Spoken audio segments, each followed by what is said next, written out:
I am Nia, 36 years old, and standing at my husband's open grave when I realized his family was already planning to destroy me. As the casket was being lowered, the tears on my face were genuine, but the grief of my in-laws was nothing but a calculated performance. My phone vibrated in my pocket with a desperate message from his assistant telling me I needed to see something at the office immediately. Something so devastating, he could not say it over the phone. While my husband's family thought they had successfully trapped me, I was about to uncover a secret that would send them all to federal prison. Before I continue this story, let me know where you are watching from in the comments below. Hit like and subscribe if you have ever had to outsmart a toxic family member who underestimated your intelligence. The sky over the Chicago cemetery was a heavy, bruised purple that afternoon. The rain had just stopped, leaving the grass slick and smelling of wet earth. I stood clutching a damp tissue, staring blankly at the polished mahogany casket, holding Marcus, my husband, of 8 years. A sudden heart attack at 40 years old is what the coroner had said. My entire world had collapsed in a single phone call just 3 days ago, but the people standing around me did not seem to share my profound heartbreak. To my left stood my mother-in-law, Diane. She wore a custom black designer suit and oversized sunglasses, looking more like she was attending an exclusive Fashion Week event than her own son's funeral. Diane was the matriarch of the Washington family, a woman who demanded absolute obedience and ruled her household with conditional affection and an iron fist. Next to her was my sister-in-law, Chloe, checking her reflection in her phone screen, while the pastor read the final psalm.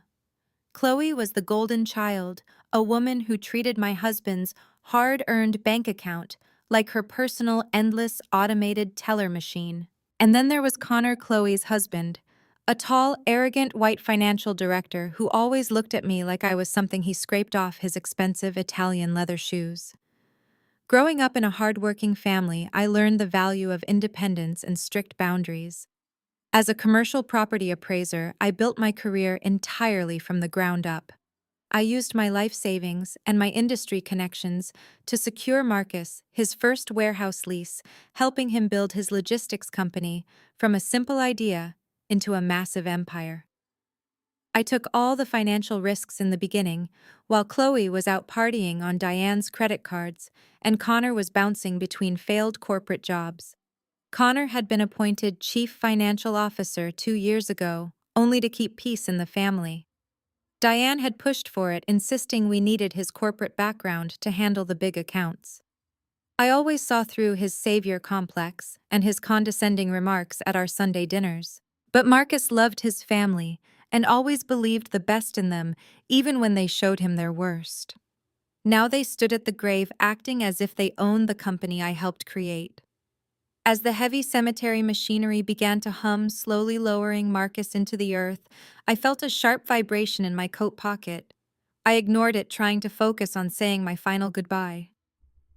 It vibrated again and again. It was relentless. 5 missed calls in the span of 2 minutes. I stepped back from the edge of the grave, my black heels sinking slightly into the wet grass, and pulled out my phone. The caller identification flashed Jamal. Jamal was Marcus' right-hand man, a brilliant young executive assistant who had been with my husband since the early days of the company. I slipped away from the morning canopy, walking toward the line of parked black luxury cars to get some privacy.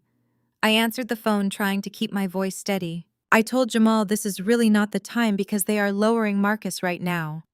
There was a heavy, shaking breath on the other end of the line. Jamal spoke, and his voice cracked, sounding absolutely terrified. He said he was so sorry to interrupt the service, but I needed to see something right now. I asked him to tell me what it was, and if it could wait until tomorrow. My head was pounding, and I had not slept in 3 days. All I wanted was to go home and collapse into the bed that still smelled like my husband. Jamal insisted, his tone dropping to a frantic, desperate whisper. He said it cannot wait because they are going to erase it. He told me he found something in the hidden server files, something Connor and Chloe have been doing behind our backs. He said he could not say it over the phone because if they found out he was looking at this, his career would be over or worse. He told me I needed to come to the office tonight and to come through the private parking garage so security does not log my entry. My blood ran completely cold. Before I could ask him another question to clarify what he meant, the call disconnected abruptly. I stood there in the damp cemetery air staring at the black screen of my phone. A sickening realization washed over me. Marcus was not even buried, and whatever parasitic disease had infected his company was already moving to destroy what we built. I took a deep breath, trying to compose myself. I wiped the stray tears from my cheeks and turned around to head back to the gravesite to figure out my next move. But as I pivoted on my heel to walk back toward the canopy, an icy, heavy hand clamped down hard on my right shoulder. I turned around slowly, refusing to show the shock on my face. Connor stood there, his pale skin stark against his tailored black funeral suit. He dropped his heavy hand from my shoulder but immediately stepped into my personal space, forcing me to look up at him. He did not offer a single word of comfort. There was no apology for my sudden loss. There was no gentle inquiry about how I was holding up after just burying the man I loved. Instead, he simply extended his open palm toward me with an expectant, entitled look on his face. "Give me the keys to the Porsche Nia, and I am going to need the master passcode to the home safe before you head back to the house." His voice was flat and demanding, leaving no room for any discussion. I stared at his open hand, my mind racing to catch up with his absolute audacity. I asked him why on earth he thought I would hand over access to my husband's personal safe or his car while we were still standing in the cemetery dirt. Connor sighed heavily, rolling his eyes like he was dealing with a particularly stubborn child. He lowered his voice, adopting that sickeningly sweet tone he always used when he wanted to sound like the smartest person in the room. He told me that Marcus and I were both grieving, and that women in my position often make highly irrational decisions under stress. He said the company assets needed to be secured immediately to prevent any financial instability. According to him, as the chief financial officer, he was the only one properly equipped to handle the complex legal and financial transitions. He actually had the nerve to tell me to let the professionals handle this. He reminded me that corporate logistics was a ruthless, competitive world, and he did not want me stressing my pretty head over complicated corporate numbers I could not possibly understand. He said it was his job to step in and save the day, ensuring the Washington Empire remained perfectly intact under his expert guidance. My blood boiled hot and fast beneath my skin. I was a certified commercial property appraiser who evaluated multi-million-dollar commercial portfolios on a daily basis. I was the exact person who built the entire financial foundation of the very company he was now claiming to protect. I understood numbers, contracts, and asset management better than he ever could. Yet to Connor, I was nothing more than an emotional, grieving black widow who desperately needed a smart white man to swoop in, take control, and manage her complicated life for her. Before I could tell him exactly where he could shove his open hand, Diane appeared right beside him. She linked her arm intimately through Connor's, looking at me with a gaze full of cold calculation. Diane told me I needed to listen to Connor because he was the only one thinking clearly and looking out for the best interests of the family. I took careful note of how she said the family and completely excluded me from that definition. Diane adjusted her oversized designer sunglasses and spoke with a level of cruelty that still haunts me to this day. She told me I needed to remember my place in their world. She said I was just a wife, and that wives come and go, but bloodlines are forever. She claimed Marcus built Washington Freight strictly for his family, and now that he was tragically gone, those massive assets belonged entirely to the Washington bloodline. She actually looked me up and down with utter disgust and sneered. She told me that since I never managed to give Marcus any children, I had absolutely no real claim to his legacy. She weaponized my deeply personal fertility struggles against me right there over his fresh grave. She ordered me to hand over the keys, give Connor the safe password, and stop making an embarrassing scene at her son's funeral. I felt a tight, painful knot form in my chest, but I absolutely refused to let them see me break. I would not give them the satisfaction of my tears. I squared my shoulders, lifted my chin, and looked Diane dead in the eye.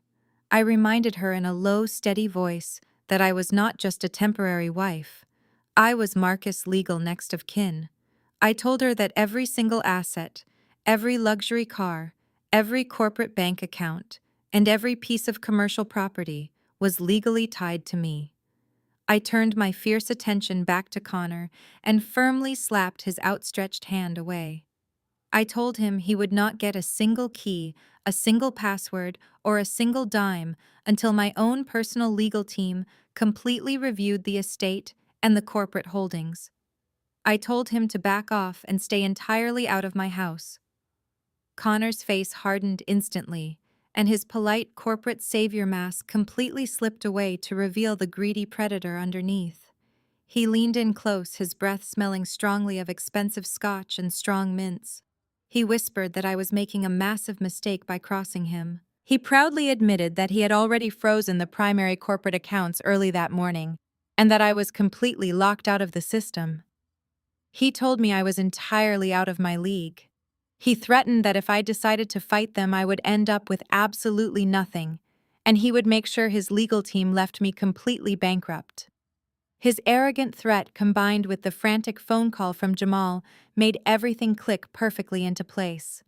Connor was desperate to get into our home safe today because he knew Marcus kept physical copies of the most sensitive corporate documents there.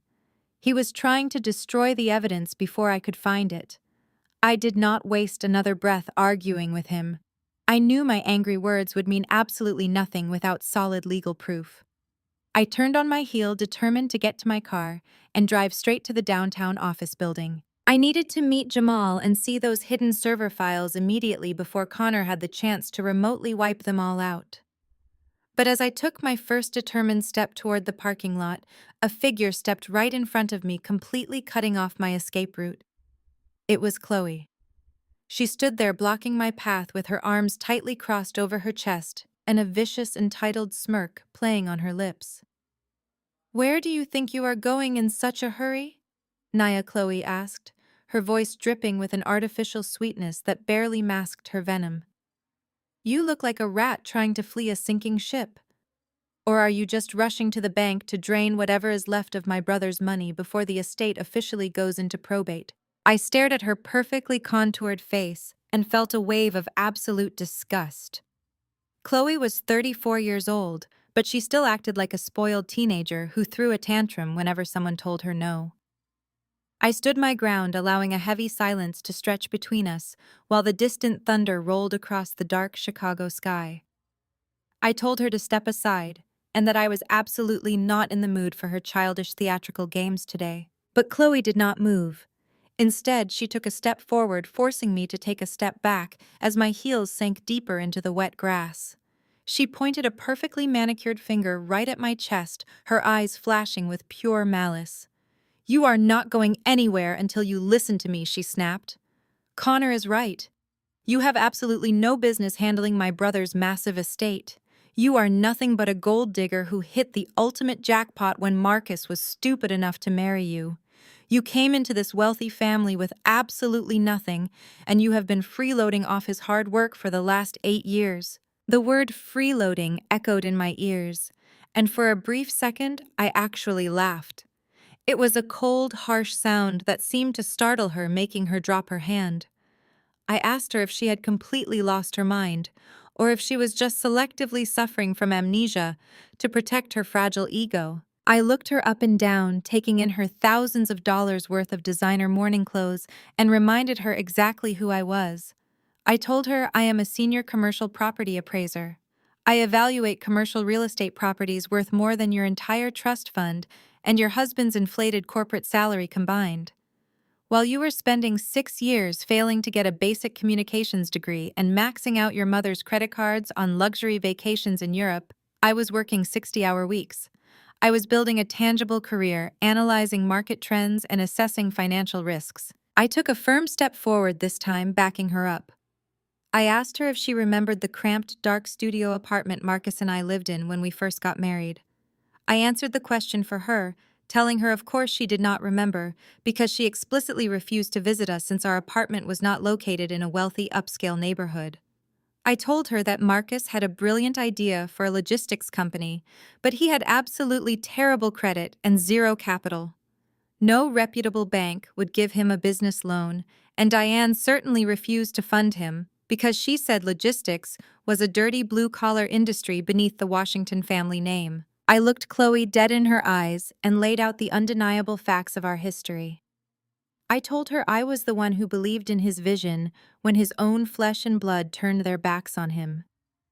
I liquidated my entire stock portfolio. I emptied my personal retirement savings account. I put down $85,000 of my own hard-earned money to secure the lease on his very first commercial warehouse and his first 3 delivery trucks. I used my specific risk assessment skills to find undervalued industrial properties that saved him millions in the long run. I used my industry connections to get him his first major corporate client. I took every single financial risk so Marcus could build this empire. I am not a gold digger, Chloe. I am the gold mine. Chloe scoffed loudly, tossing her heavy silk hair over her shoulder. She rolled her eyes and crossed her arms tighter defensively, covering her chest. That is such a pathetic, desperate lie, she sneered, her upper lip curling in disgust. Marcus built Washington Freight with his own blood, sweat, and tears. The powerful Washington family name is what opened doors for him in this city. You were just the supportive little wife cheering from the cheap seats on the sidelines. Do not try to rewrite our family history just because you want a bigger slice of the pie now that he is dead. You are a freeloader, Nia, and my mother and I have always seen right through your cheap facade. She took another aggressive step toward me, her face contorted with deep-rooted jealousy and spite. She told me I did not belong in their elite family and that I never did. She said the only reason Marcus kept me around was out of stubborn pity and a misplaced sense of obligation because I helped him pay rent a decade ago. She demanded that I hand over the car keys and the safe passcodes right now and said maybe if I complied, they would be generous enough to leave me a small monthly stipend to live on. I felt a cold, dangerous calm wash over me. The kind of absolute clarity that comes when you finally realize the people you are dealing with are completely detached from reality and beyond any logical reasoning. I told her she was completely delusional and that I was done entertaining her ridiculous fantasy of superiority. I turned to walk around her, but Chloe suddenly reached out and grabbed my forearm.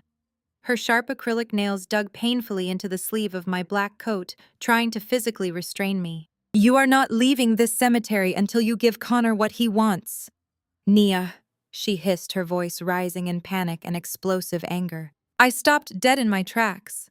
I looked down at her hand gripping my arm and then looked slowly up into her widened, anxious eyes.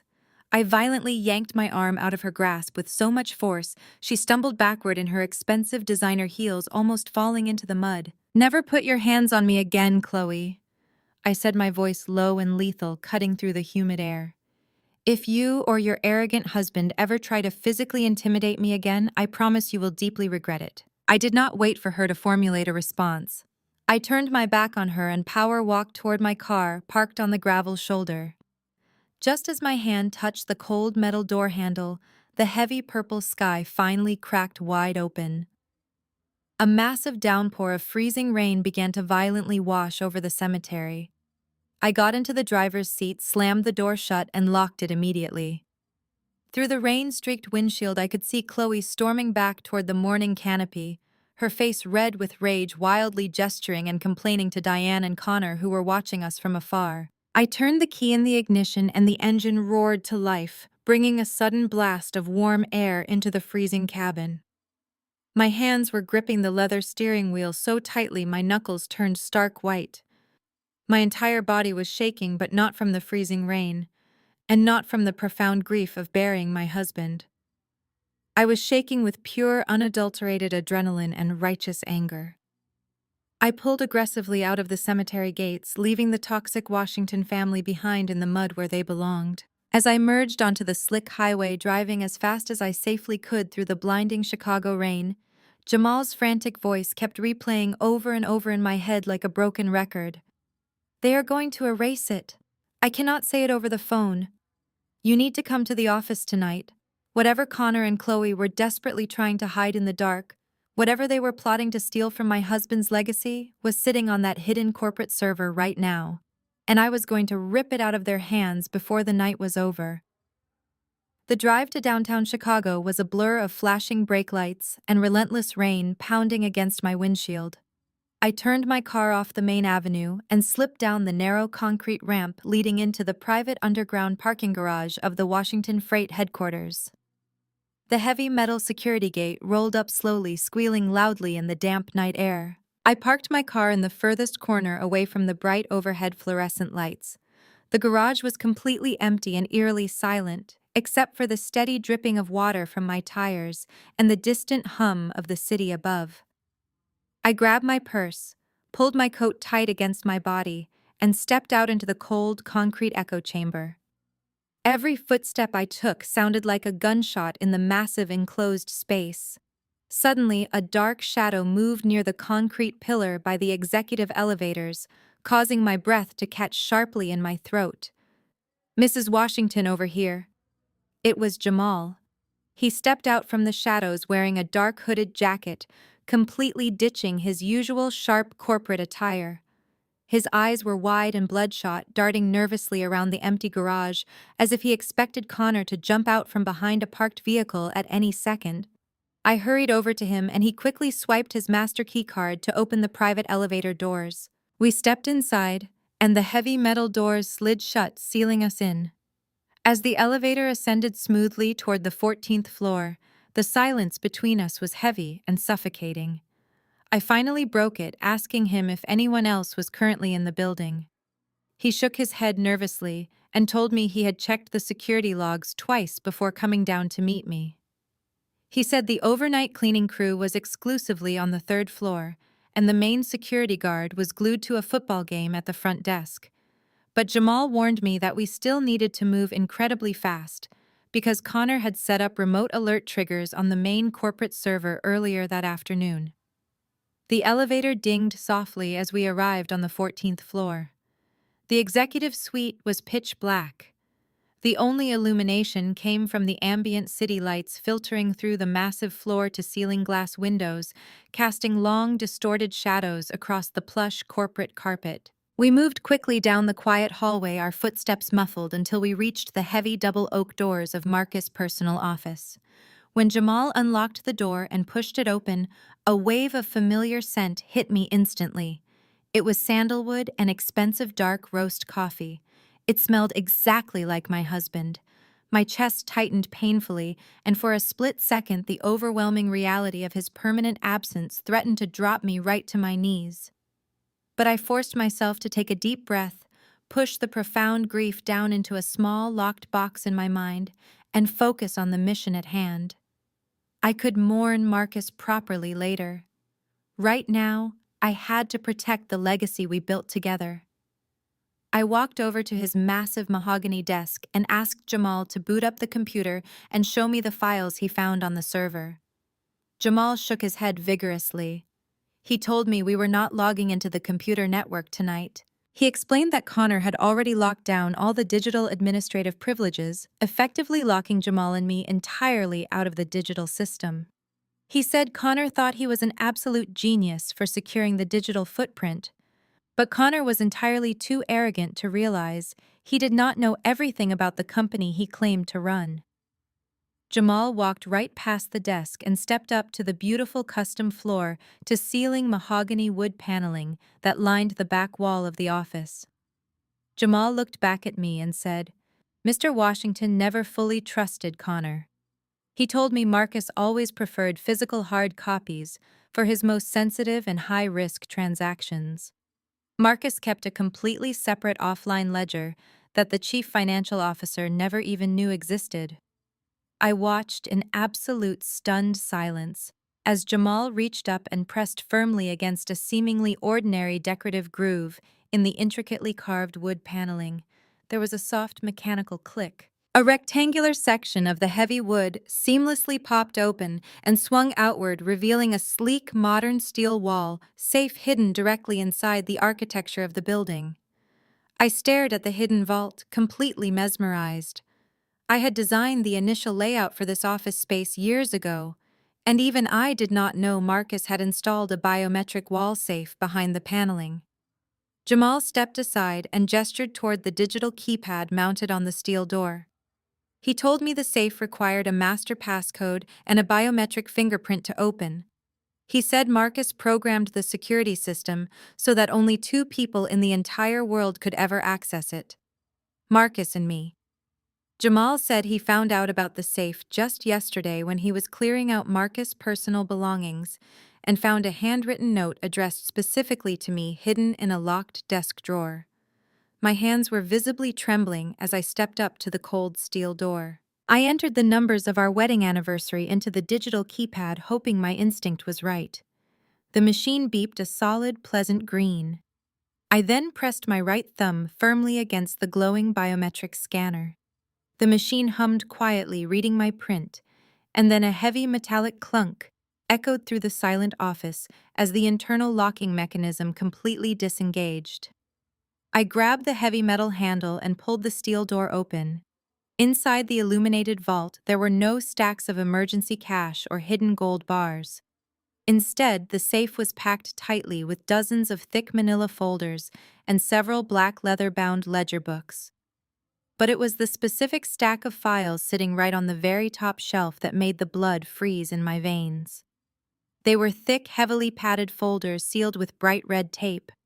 I reached out with a shaking hand and pulled the top folder toward me, bringing it into the dim ambient light of the office. Across the center of the stark white label, printed in massive, bold black letters, was a phrase that explained exactly why my husband had been so deeply stressed in the months leading up to his sudden death.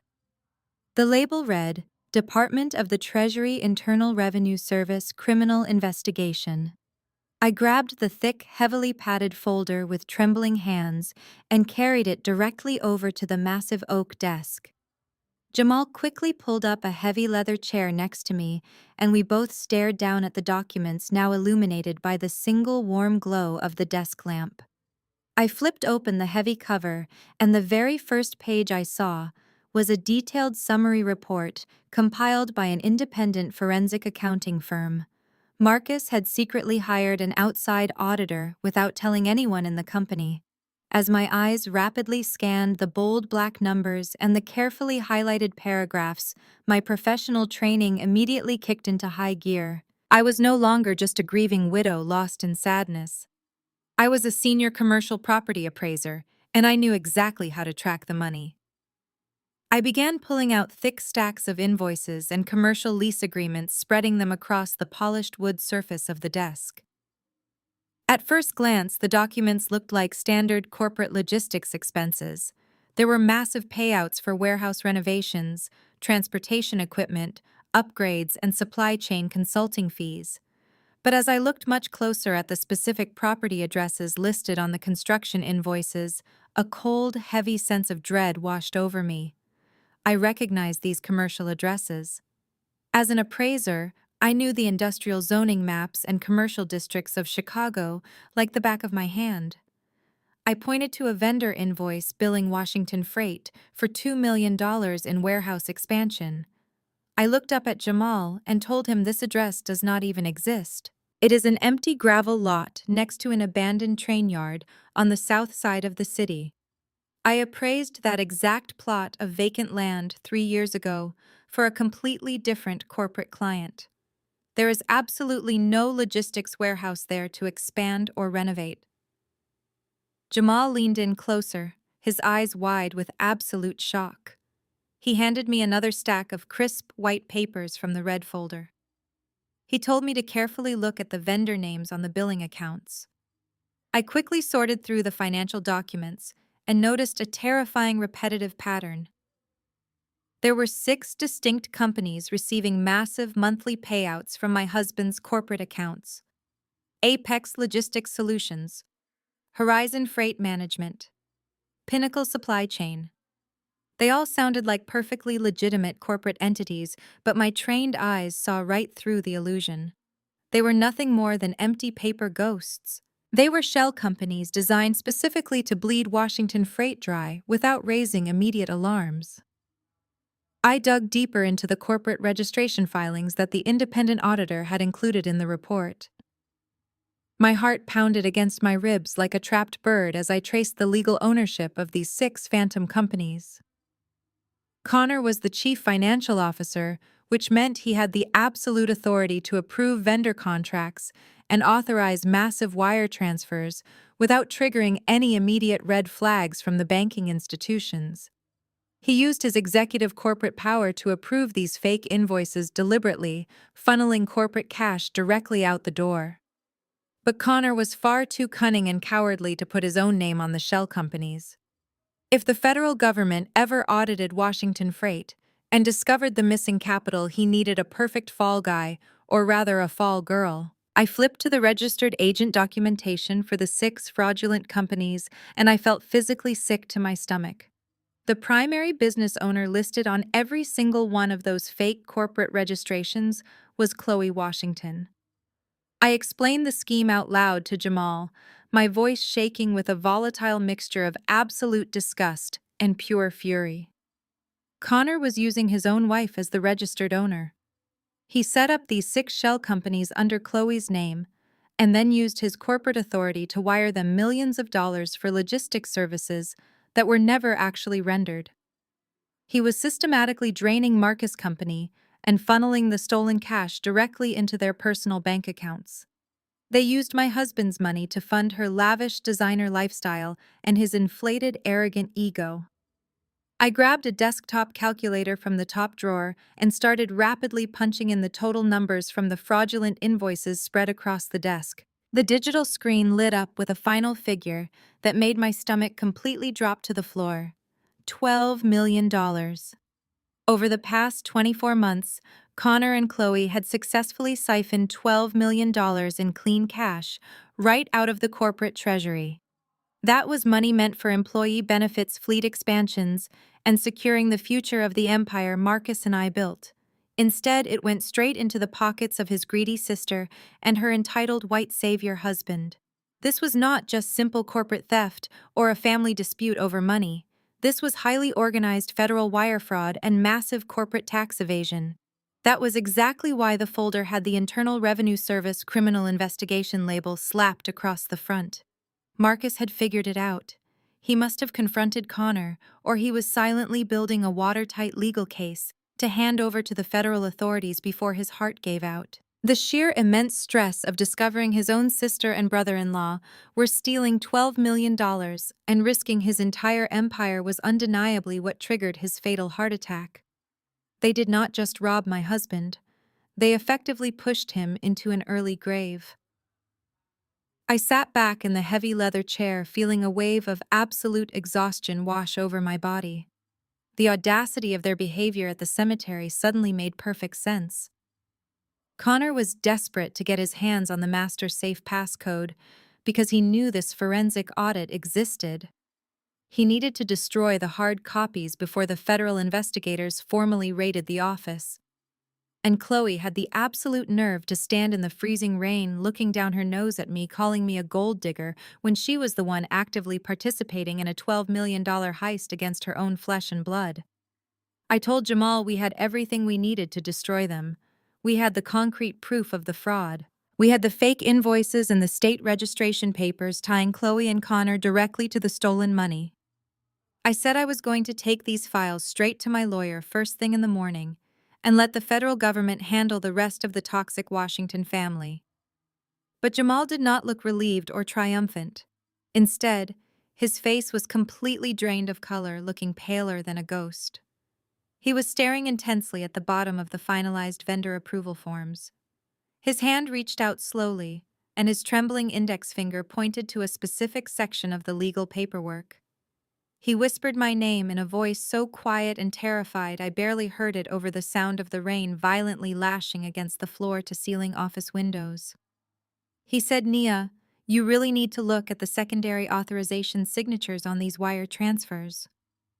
I frowned and leaned closer to the desk, adjusting the brass lamp to shine directly on the signature lines at the bottom of the page. Connor, as the chief financial officer, had obviously signed off on the massive payments.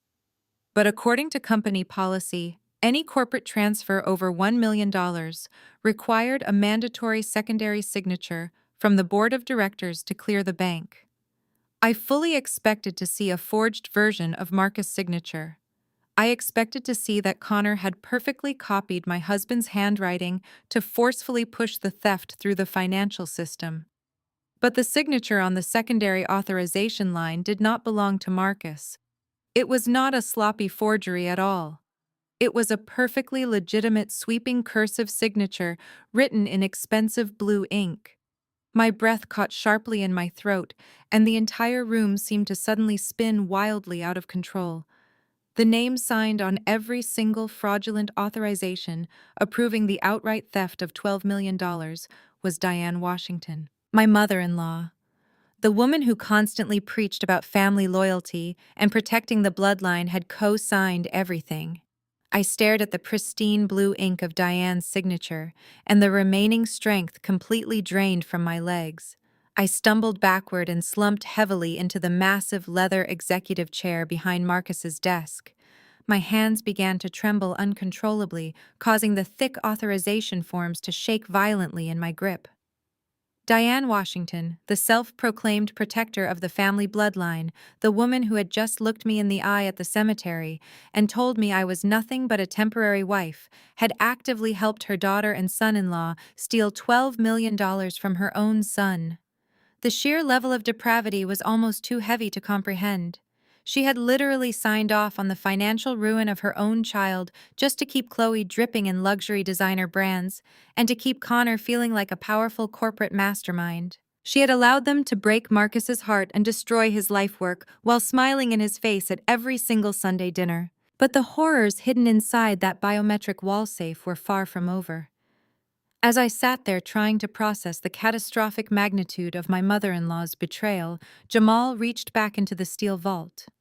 He pulled out another thick file, this one bound with heavy black industrial clips and labeled high-risk corporate liabilities. He placed it gently on the desk in front of me, as if he was handing me a live explosive device. I forced myself to sit up straight, wipe my eyes, and open the thick black cover. Inside was a massive stack of aggressively leveraged commercial loan agreements. My professional appraiser training immediately kicked in as I analyzed the complex financial terms. These were not standard business loans from reputable commercial banks. They were extremely high-interest junk loans secured through shadow lenders and predatory private equity firms. These were the exact kind of toxic financial agreements that could instantly bankrupt a company and result in severe federal criminal charges if the borrowed funds were ever misappropriated. According to the paperwork, Washington Freight had borrowed an additional $8 million against its existing warehouse properties over the last 6 months alone. The capital was supposedly secured to expand our Midwestern trucking routes, but the routing numbers showed the funds had immediately been transferred into the very same shell companies Connor and Chloe secretly controlled. I turned to the final page of the largest loan agreement to see who had authorized such a catastrophic financial risk. Any loan of this massive size required a personal guarantor, someone who would be held legally and criminally responsible if the money vanished. My eyes locked onto the guarantor's signature line at the bottom of the page, and my heart completely stopped beating in my chest. There, right next to the printed date, was my name, Nia Washington. But it was not my handwriting. It was a flawless, meticulous forgery of my signature. I grabbed the next commercial loan contract and frantically flipped to the back page. My signature was on that one, too. I desperately tore through the entire stack of liability documents, spreading them across the mahogany desk. Every single high-risk loan, every single fraudulent line of credit, and every single toxic financial guarantee had my forged signature stamped at the very bottom. They had even managed to attach my personal real estate license number to the guarantor forms, giving the documents a terrifying illusion of absolute authenticity. The air was suddenly sucked out of the room. A wave of profound, paralyzing nausea washed over me as the true, sinister nature of their master plan finally clicked into perfect, terrifying clarity. Connor and Chloe were not just stealing money from the company. They were deliberately and systematically building a massive airtight paper trail that pointed directly at me. As the chief financial officer, Connor knew exactly how federal criminal audits worked. He knew that when the Internal Revenue Service and the Federal Bureau of Investigation finally came knocking, they would follow the signatures on the debt. By forging my name on the junk loan documents that funded the shell companies, they were positioning me as the sole mastermind behind the entire multi-million-dollar embezzlement scheme. They were setting me up to be the ultimate fall guy. If the federal investigators raided the office tomorrow, Connor would simply throw his hands up and play the role of the innocent accountant. He would claim that the grieving widow had secretly leveraged the company into bankruptcy to fund her own illicit activities. Diane would undoubtedly testify against me, confirming their vicious lies to protect her golden child, Chloe. They fully intended to frame me for massive corporate fraud, let the federal government arrest me, and watch me go to federal prison for the next 20 years, while they walked away with millions of dollars in stolen clean cash. They wanted to strip me of my husband, my company, my reputation, and my basic human freedom all in one fatal, devastating blow. Jamal was reading the forged documents over my shoulder, and I could hear his breathing turn into rapid, shallow gasps of absolute panic. He backed away from the desk, running his trembling hands nervously over his head. "Oh my God. Nia," he panicked, his voice echoing loudly in the dark and silent office. "They are going to frame you. They are going to send you to federal prison. Connor is going to blame all of this missing money on you, and Diane will back him up in court.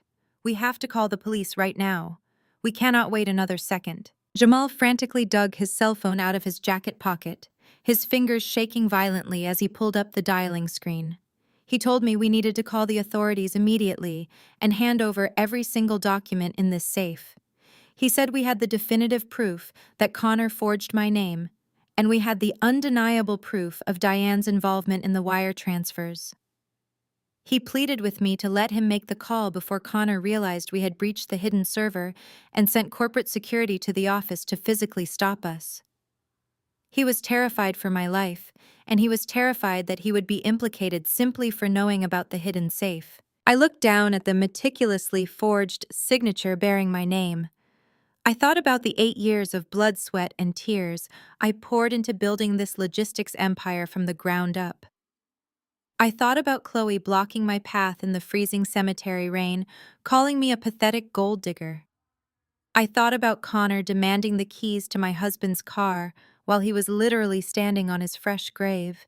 And I thought about Diane cruelly weaponizing my inability to have children just hours ago to make me feel entirely worthless. The profound shock and the sickening nausea completely evaporated from my body, leaving behind nothing but pure freezing, calculated anger.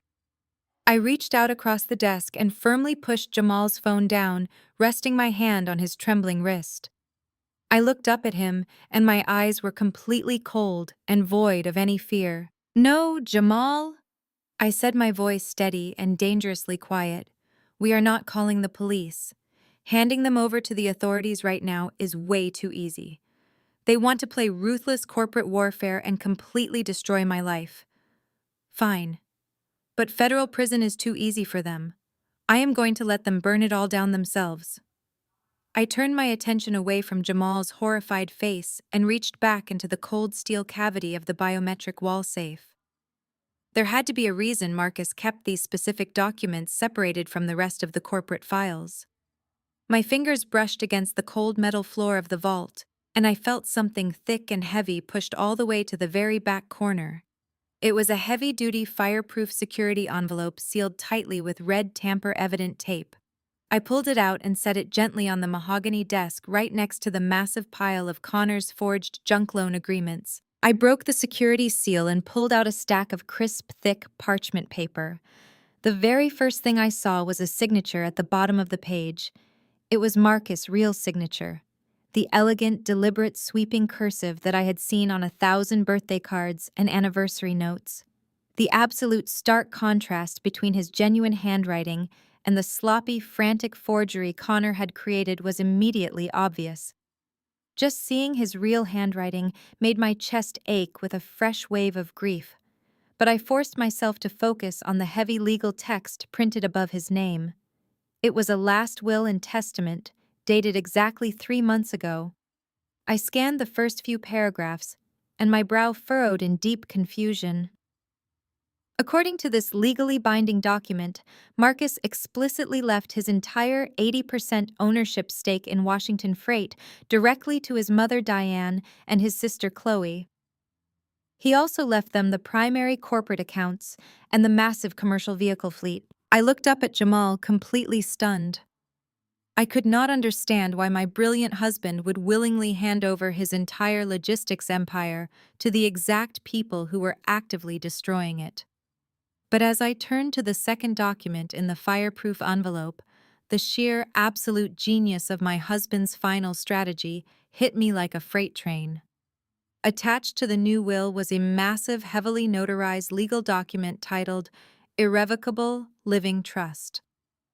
As a commercial property appraiser, I dealt with complex financial estate planning all the time. I knew exactly how powerful an irrevocable trust was in the eyes of the federal government.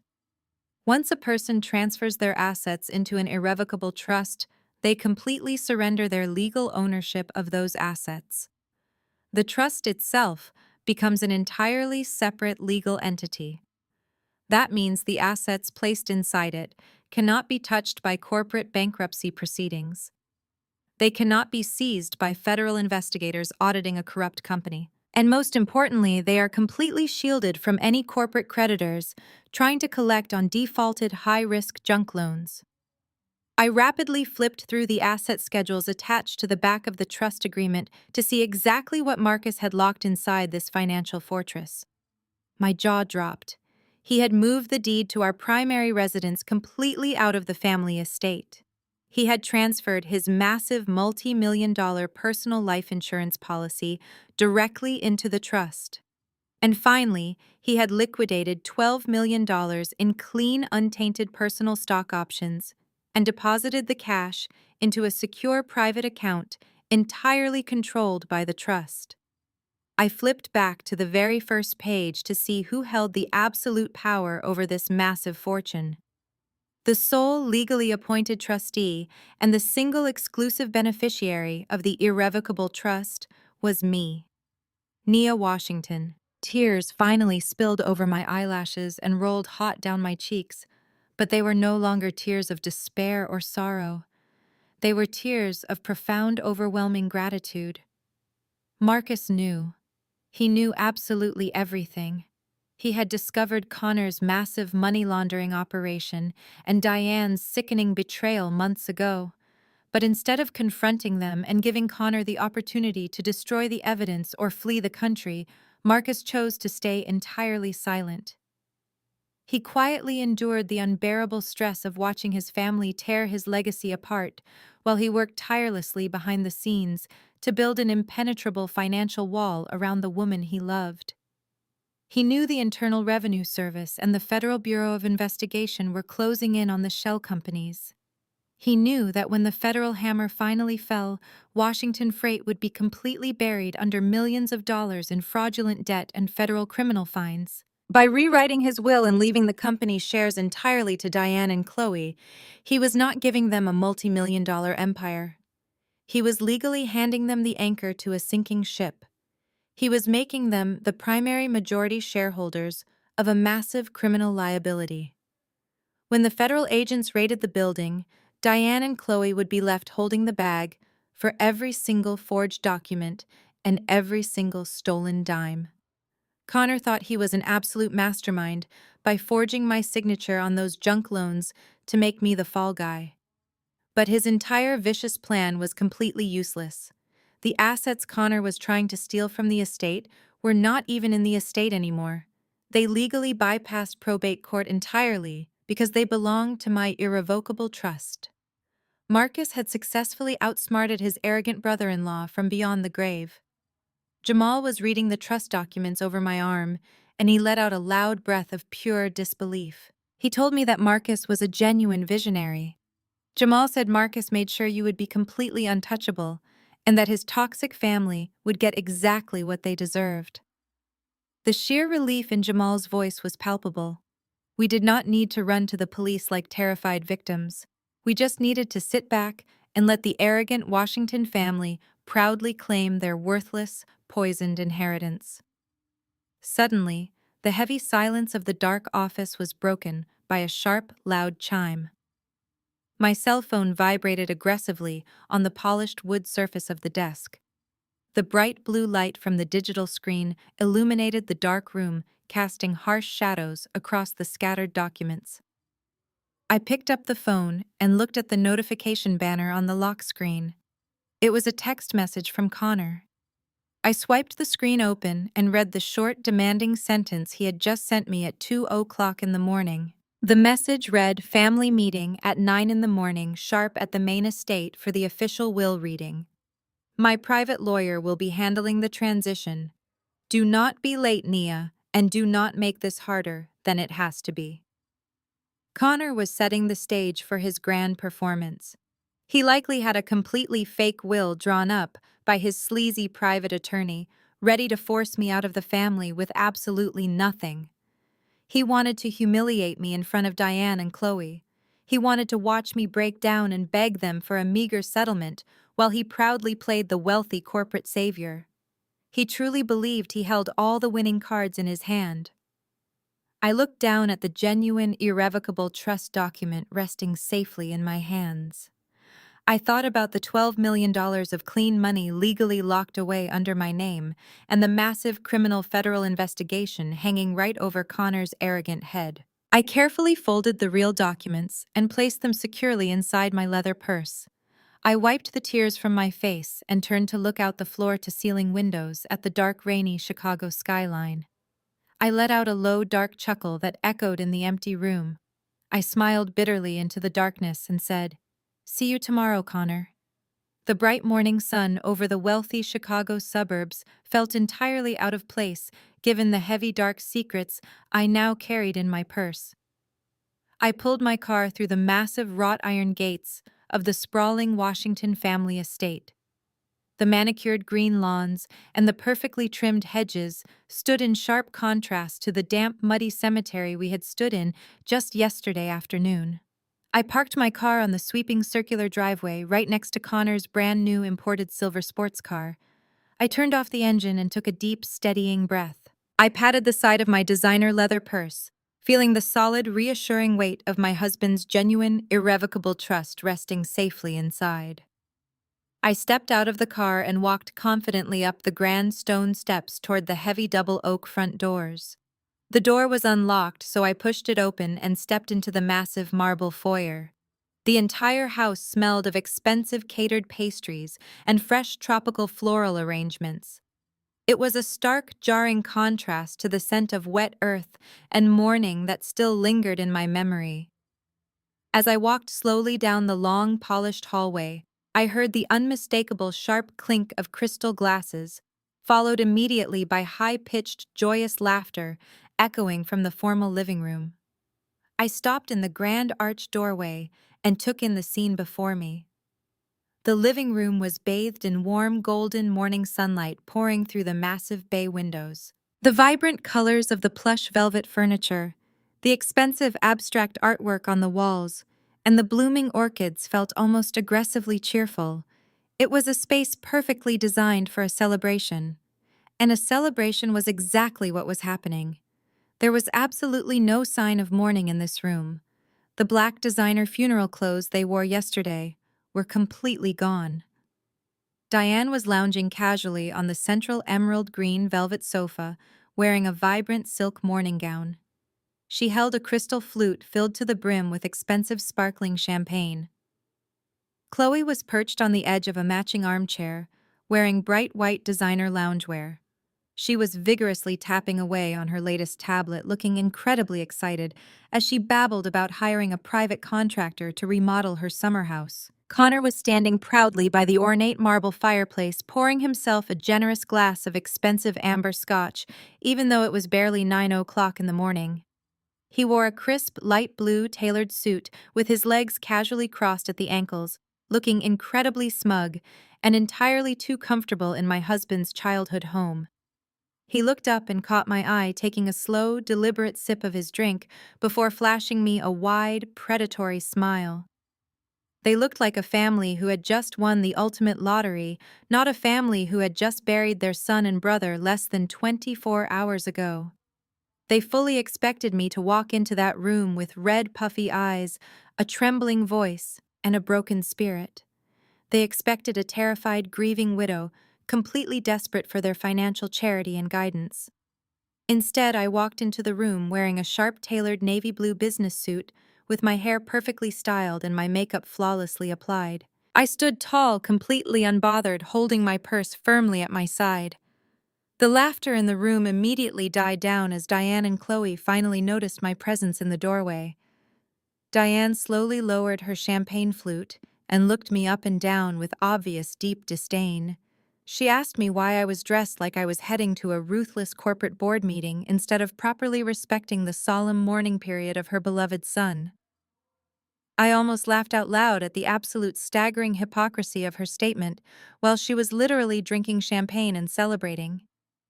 I kept my face entirely neutral and calmly replied that I had highly important corporate business to attend to later today. I asked them to skip the fake pleasantries and get straight to the point of this mandatory family meeting. Chloe rolled her eyes loudly and tossed her tablet onto the coffee table. She muttered that I was always so rigid and obsessed with work, just like a cold, heartless machine. She told me I should be grateful they even invited me to the house today, considering I had no real biological ties to the family legacy. I completely ignored her childish bait and kept my eyes locked directly on Connor. Connor chuckled darkly and walked slowly over to the large mahogany coffee table, placing his scotch glass down with a heavy thud. He gestured toward a man sitting quietly in the far corner of the room, whom I had not immediately noticed. The man was wearing a cheap, shiny gray suit that fit him poorly around the shoulders. He had slicked back, thinning hair, a nervous sweat on his brow, and a battered leather briefcase resting awkwardly on his lap. He looked absolutely nothing like the prestigious, high-powered corporate attorneys Marcus usually retained for the logistics company. Connor proudly introduced the man as Richard Vance, claiming he was a highly specialized private estate attorney. Connor boasted that he had personally hired Richard to help the family navigate the complicated legal transition of the corporate assets and the personal estate. He said the sudden tragic nature of Marcus' passing required someone who could act swiftly, quietly, and decisively to protect the Washington bloodline from any unnecessary external interference. Connor heavily emphasized the word external, while staring directly into my eyes, making sure I knew exactly who he meant by that insult. I looked closely at Richard Vance and immediately recognized the exact type of lawyer he was. He was a bottom-feeding legal mercenary, the kind of desperate attorney who would happily forge documents, backdate contracts, and completely bend the law as long as the retainer check cleared the bank. He nervously adjusted his cheap tie under my intense, unblinking scrutiny, completely avoiding direct eye contact with me. I did not say a single word to him. I simply walked over to the only empty chair in the room, sat down gracefully, crossed my legs, and waited for their elaborate theatrical performance to officially begin.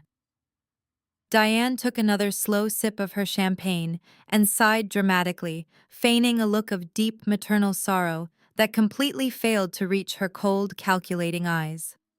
She told me that Marcus was always so unpredictable and that he had been under a tremendous amount of stress lately. She lied straight to my face, saying that in his final weeks, he had finally realized the absolute importance of keeping the family empire under strict biological control. She said he wanted to make sure his blood relatives were financially protected above all else. Connor nodded in solemn agreement, expertly playing the role of the devoted and responsible son-in-law.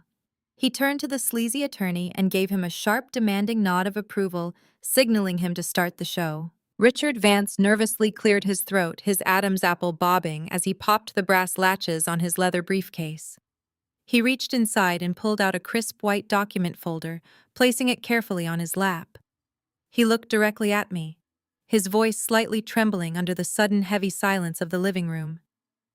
He said we have found Marcus, most recently updated, will signed right before his tragic passing. Richard Vance smoothed out the crisp white pages of the document with his sweaty palms. He cleared his throat again, sounding completely parched. I sat perfectly still with my hands folded neatly in my lap, maintaining direct and unyielding eye contact with him. I wanted him to feel the heavy, crushing weight of the massive fraud he was actively participating in. I wanted him to know that I was not a terrified, grieving widow, completely ignorant of the law. I was a professional, and I was watching his every single move. Richard began reading the document in a rapid, monotonous voice, trying to get through the heavy legal jargon as fast as humanly possible. He read the standard opening declaration stating that Marcus was of sound mind and body, and that this specific document officially revoked any and all previous wills, testaments, and estate plans. According to Richard, this new document had been drafted, finalized, and witnessed just 3 days before my husband's fatal heart attack. I glanced over at Connor. He was leaning casually against the ornate marble fireplace, swirling the amber scotch in his crystal glass, with a deeply arrogant smirk plastered across his face. He looked exactly like a man who believed he had just pulled off the perfect unstoppable crime. Richard flipped to the second page, his voice trembling slightly as he reached the division of the major corporate assets.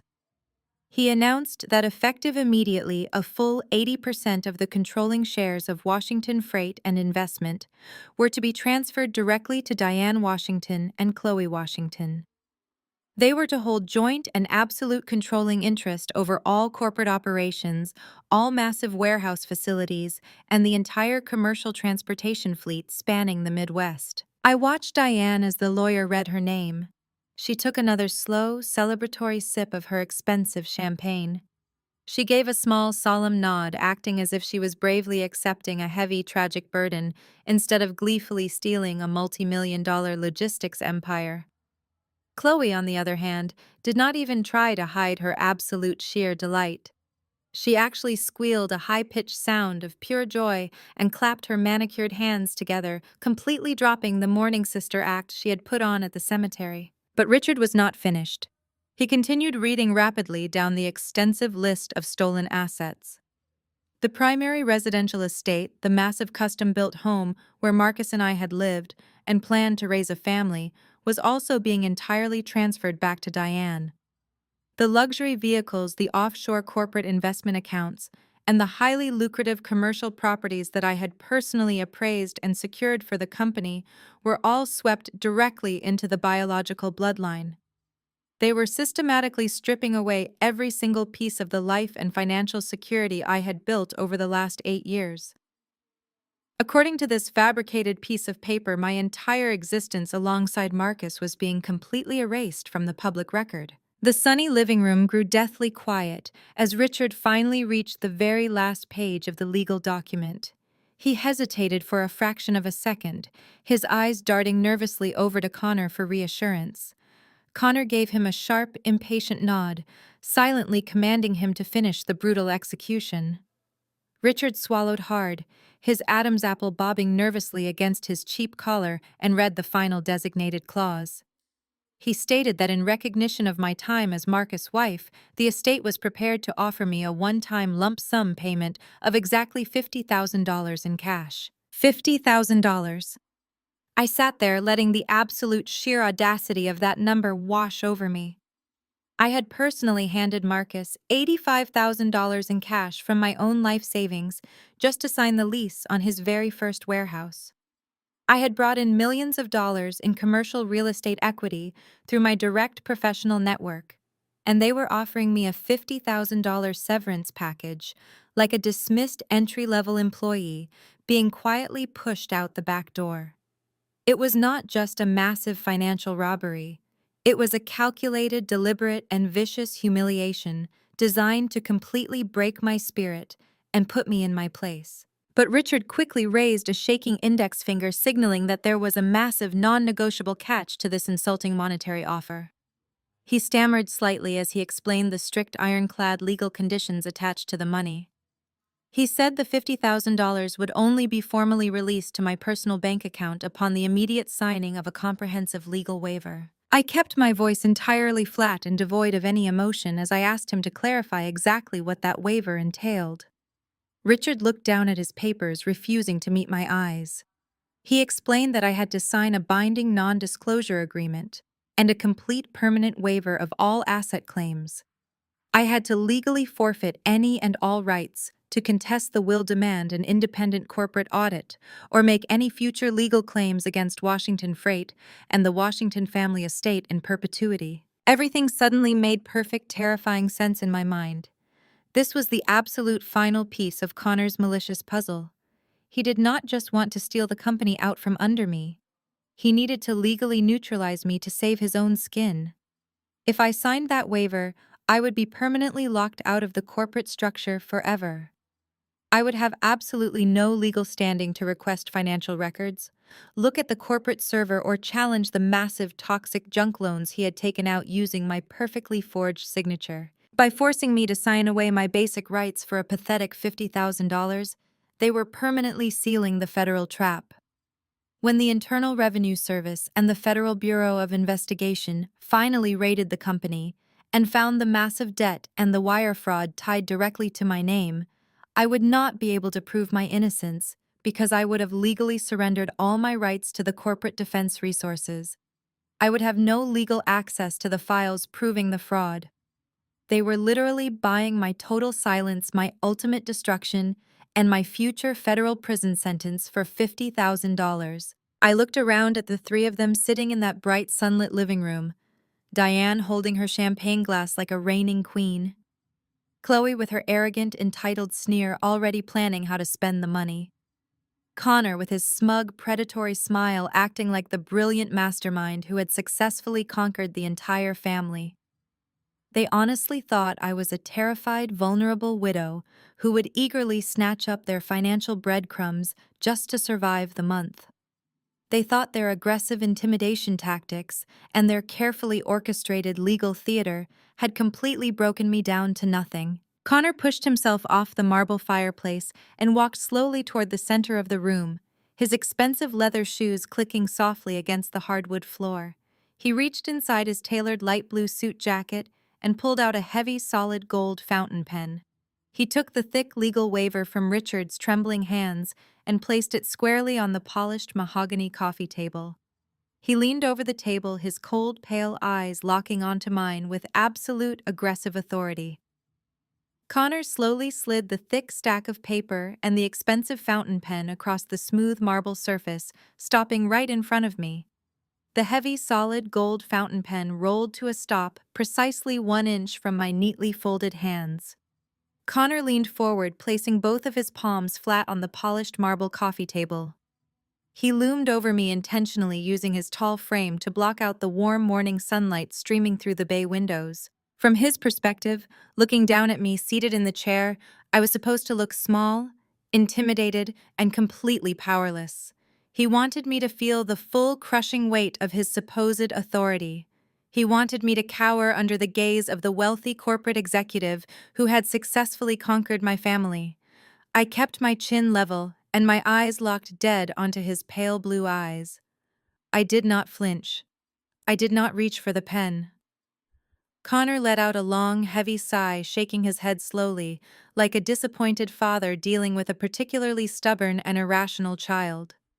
He stood up straight and unbuttoned his light blue tailored suit jacket, resting one hand casually in his pocket. He looked around the vibrant living room, briefly making eye contact with Diane and Chloe, who were watching the exchange with absolute glee. He was putting on a spectacular performance for his audience, playing the role of the benevolent genius, trying to reason with an emotional widow. "Look, Nia," he began, his voice dropping an octave into a sickeningly sweet, patronizing tone. "I know you are grieving. I know the sudden loss of Marcus has completely clouded your judgment and made it impossible for you to think clearly about the future. Corporate logistics and high-level asset management are incredibly complex beasts. This is a ruthless, high-stakes environment, and frankly, it is entirely out of your depth." He took a slow, deliberate step closer to my chair, invading my personal space. Marcus knew he was leaving behind a massive, complicated mess, Connor lied smoothly, without a single ounce of hesitation. Before his tragic heart attack, he came to me begging for my help to restructure the company. He knew his biological family needed immediate financial protection, and he trusted me to step in and make the hard choices that you simply do not have the stomach or the education to handle. I sat there listening to this mediocre man confidently rewrite the history of the company I built. I thought about the 6 fraudulent shell companies he had secretly created. I thought about the massive toxic junk loans he had illegally secured using my forged signature. He was standing right in front of me, wearing a custom suit, bought with stolen money, actively trying to convince me that my brilliant, hardworking husband was incompetent and that he, the thief, was the ultimate savior. His massive white savior complex was fully on display, radiating from every single word he spoke. He truly believed that simply because of his gender and his race, he was naturally entitled to the empire we had created. Connor picked up his crystal glass of scotch from the mantel and took a slow, arrogant sip. He pointed a finger at the stack of legal waivers sitting on the marble table. That $50,000 is a gift, Nia. It is a massive generosity provided to you out of the sheer goodness of my heart, because Diane and Chloe asked me to be kind to you. But make no mistake, this is a one-time courtesy offer. He leaned back down, bringing his face uncomfortably close to mine. A cold, predatory smile stretched across his face, completely dropping his fake, sympathetic facade. Us white folks have a saying in business, Nia, he whispered, his voice dripping with condescending venom. Cut your losses. Take the 50 grand and walk. You do not have the money or the brains to sue my legal team. He let the racist, misogynistic insult hang heavily in the quiet air of the living room. He wanted me to feel utterly worthless. He wanted me to internalize the lie that I was nothing more than an uneducated black woman who got lucky by marrying a successful man. You see, Naya? He continued, proudly gesturing toward Richard Vance, the sweating legal mercenary sitting in the corner. Richard is just the messenger. The actual legal team I have on retainer for Washington Freight consists of the most aggressive and highly paid corporate litigators in the entire state of Illinois. They eat emotional grieving widows for breakfast. If you refuse to sign that waiver today and decide you want to contest this perfectly legal will, I will immediately freeze your personal banking accounts using a corporate injunction. I will drag you through years of grueling, expensive litigation. I will personally make sure the legal fees completely bankrupt you. And when you are living on the street with absolutely nothing, I will make a few phone calls and ensure your commercial real estate appraisal license is permanently revoked in this city. Connor took another step back, looking incredibly pleased with his horrific threats. So I highly suggest you pick up that gold pen sign on the dotted line and take the $50,000. Go buy yourself a nice, quiet little life somewhere far away from our family. Chloe let out a sharp, cruel laugh from her velvet armchair. You really should listen to him, Nia, she chimed in, taking another sip of her morning champagne. 50 grand is more than enough for you to put a down payment on a tiny little apartment in one of those bad neighborhoods you are so familiar with. You can go back to living exactly how you lived before my brother took pity on you. Diane nodded in absolute agreement, giving Connor a look of profound maternal pride. He really is looking out for your best interests, dear Diane said falsely, her voice coated in sweet poison. Be a good, smart girl, and take the money before Connor decides to completely withdraw the offer. You have caused this family enough stress for 1 week. I sat perfectly motionless in my chair, letting their toxic words wash over me like water off a stone. I analyzed Connor's body language with absolute clinical precision. Despite his grand, arrogant threats and his booming, confident voice, I noticed the tiny beads of sweat forming along his hairline. I noticed how tightly his fingers gripped his heavy crystal glass. He was putting on a terrifying show, but underneath the expensive suit he was deeply frantic. He needed my signature on that waiver today. He was desperate for me to legally surrender my rights because he knew that without that signed document, his entire master plan to frame me for his $12 million federal wire fraud would completely fall apart. He thought he had backed me into an inescapable corner. He thought his intimidation tactics had paralyzed me with fear. But Connor made the ultimate fatal mistake. He vastly underestimated the intelligence of the woman sitting quietly in front of him. I looked down at the heavy, solid gold fountain pen resting on the polished marble. I did not reach out my hand to pick it up. I did not shed a single tear. I did not raise my voice or scream at the blatant racism and disrespect they had just hurled at me. Instead, I looked slowly up at Connor, and a cold, sharp smile formed on my lips. It was a smile completely devoid of warmth, a smile that immediately made the arrogant smirk falter on his pale face. You really think you have thought of absolutely everything, do you not? Connor? I asked, my voice smooth, calm, and echoing with undeniable authority. You really think you can sit there and play the grand mastermind? I reached down and brought my black designer leather purse onto my lap.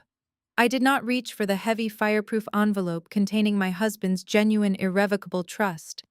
It was way too early to drop the ultimate bomb. I wanted to systematically dismantle his arrogant ego piece by piece. I wanted to watch him bleed out his false confidence right in front of the family he claimed to rule. I slowly unzipped the top compartment of my purse, holding Connor's anxious gaze the entire time. I reached my hand inside and deliberately bypassed the legal paperwork. Instead, my fingers closed around a small, sleek, metallic object.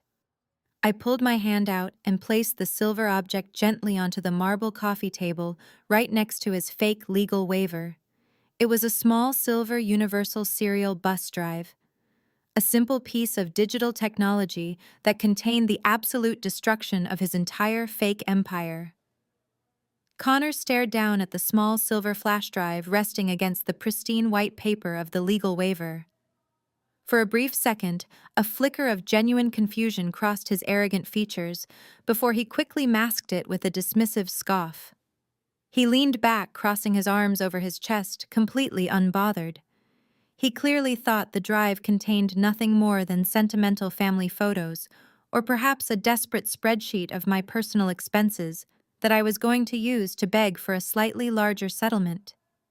He shook his head and let out a short, condescending laugh. Chloe, however, completely lost her patience.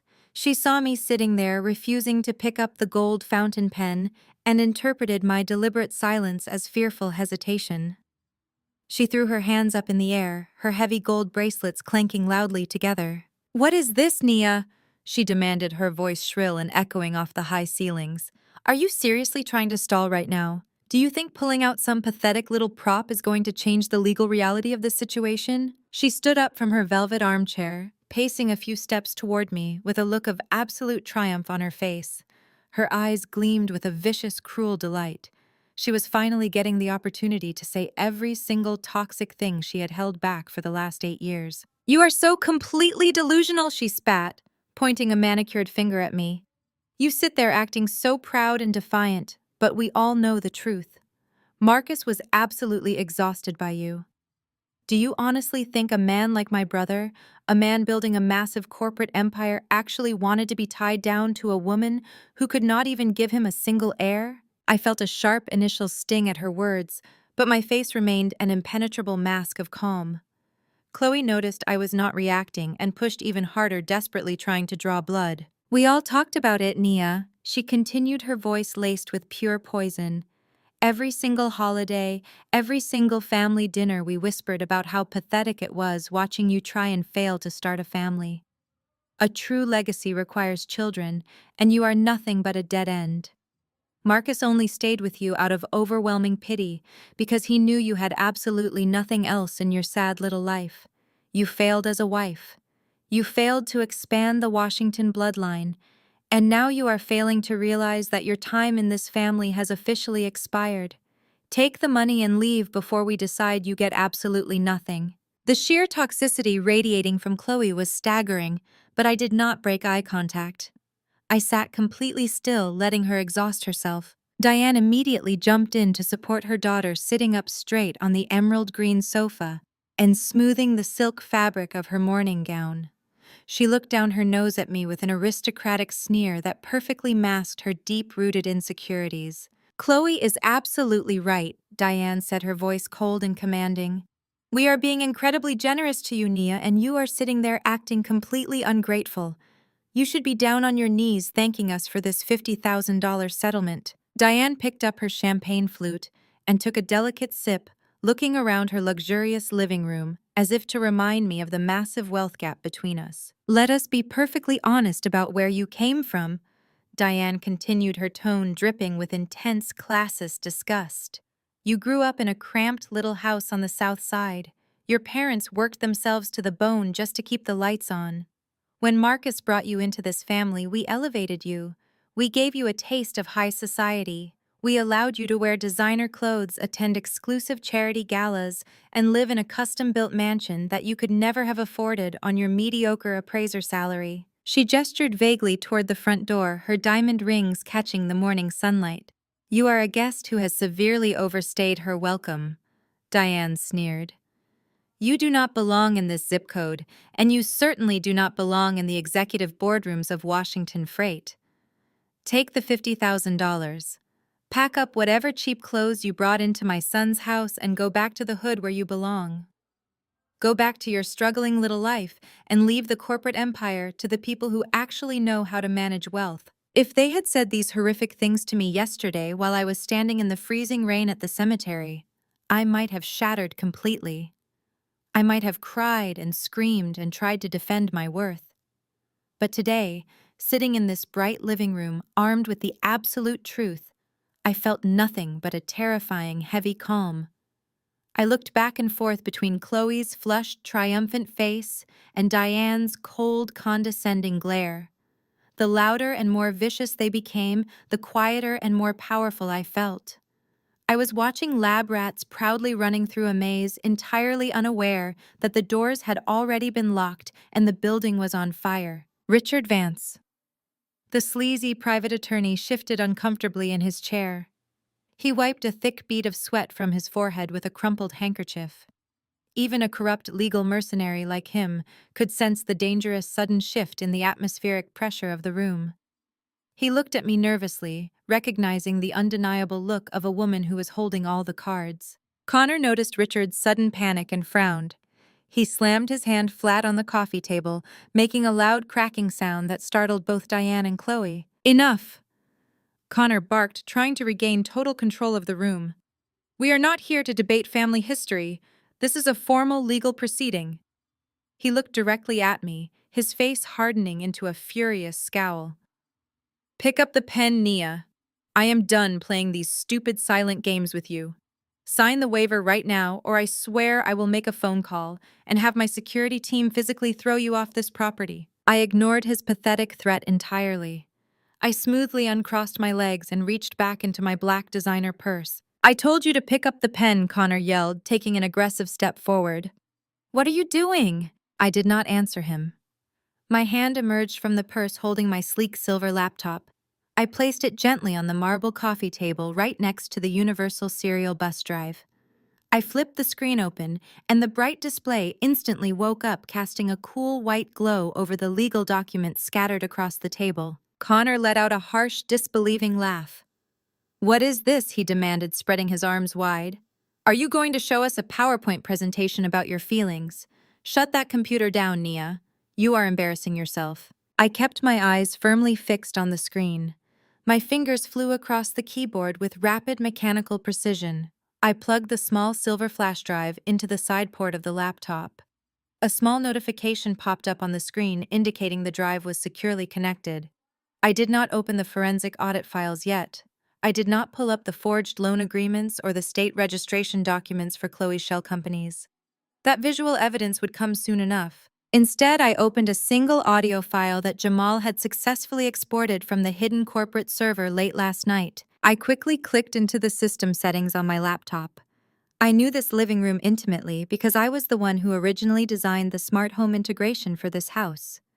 I easily located the primary Bluetooth network for the massive multi-thousand-dollar surround sound speakers built seamlessly into the ceiling of the room. I clicked connect. A loud, crisp chime echoed from above, confirming my laptop was now fully paired with the living room audio system. Chloe stopped pacing and crossed her arms, looking around the ceiling in confusion. "What did you just do?" she asked, her voice dropping its confident edge. I pushed the laptop slightly away from me and leaned back in my chair, gracefully crossing my legs once again. I folded my hands neatly in my lap and finally looked directly up at Connor. His arrogant, confident smirk had completely vanished, replaced by a tight, nervous frown.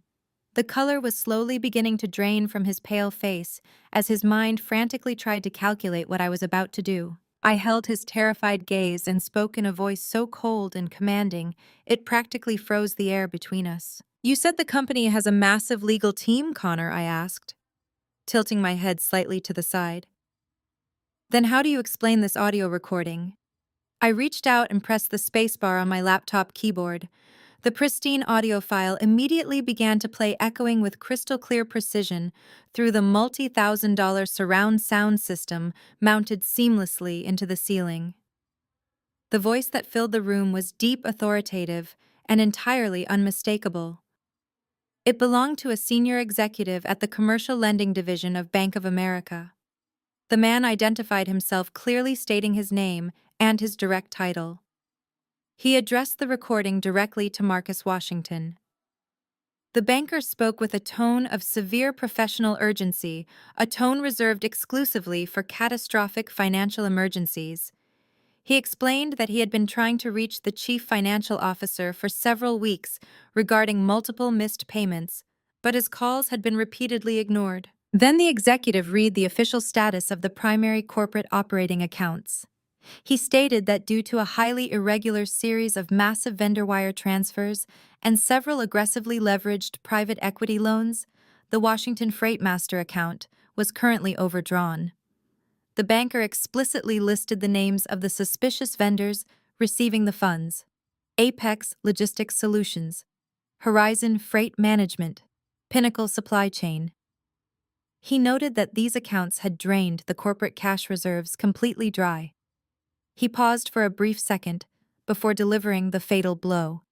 The executive formally announced that the primary corporate account was currently sitting at a staggering negative $8.5 million. He warned that if the massive multi-million-dollar deficit was not resolved within the next 48 hours, the bank would immediately freeze all remaining operational assets, seize the corporate real estate portfolio, and initiate formal bankruptcy proceedings against Washington Freight. I pressed the spacebar again abruptly, cutting off the audio. The silence that followed was absolute and deafening. It was so incredibly quiet, I could actually hear the gentle rhythmic ticking of the antique grandfather clock standing out in the hallway. I looked directly at Connor. The arrogant, confident smirk that had been plastered across his face just moments ago had been completely wiped away. His pale skin had turned an unsettling, sickly shade of chalk white, and his pale blue eyes were blown wide with pure, unadulterated panic.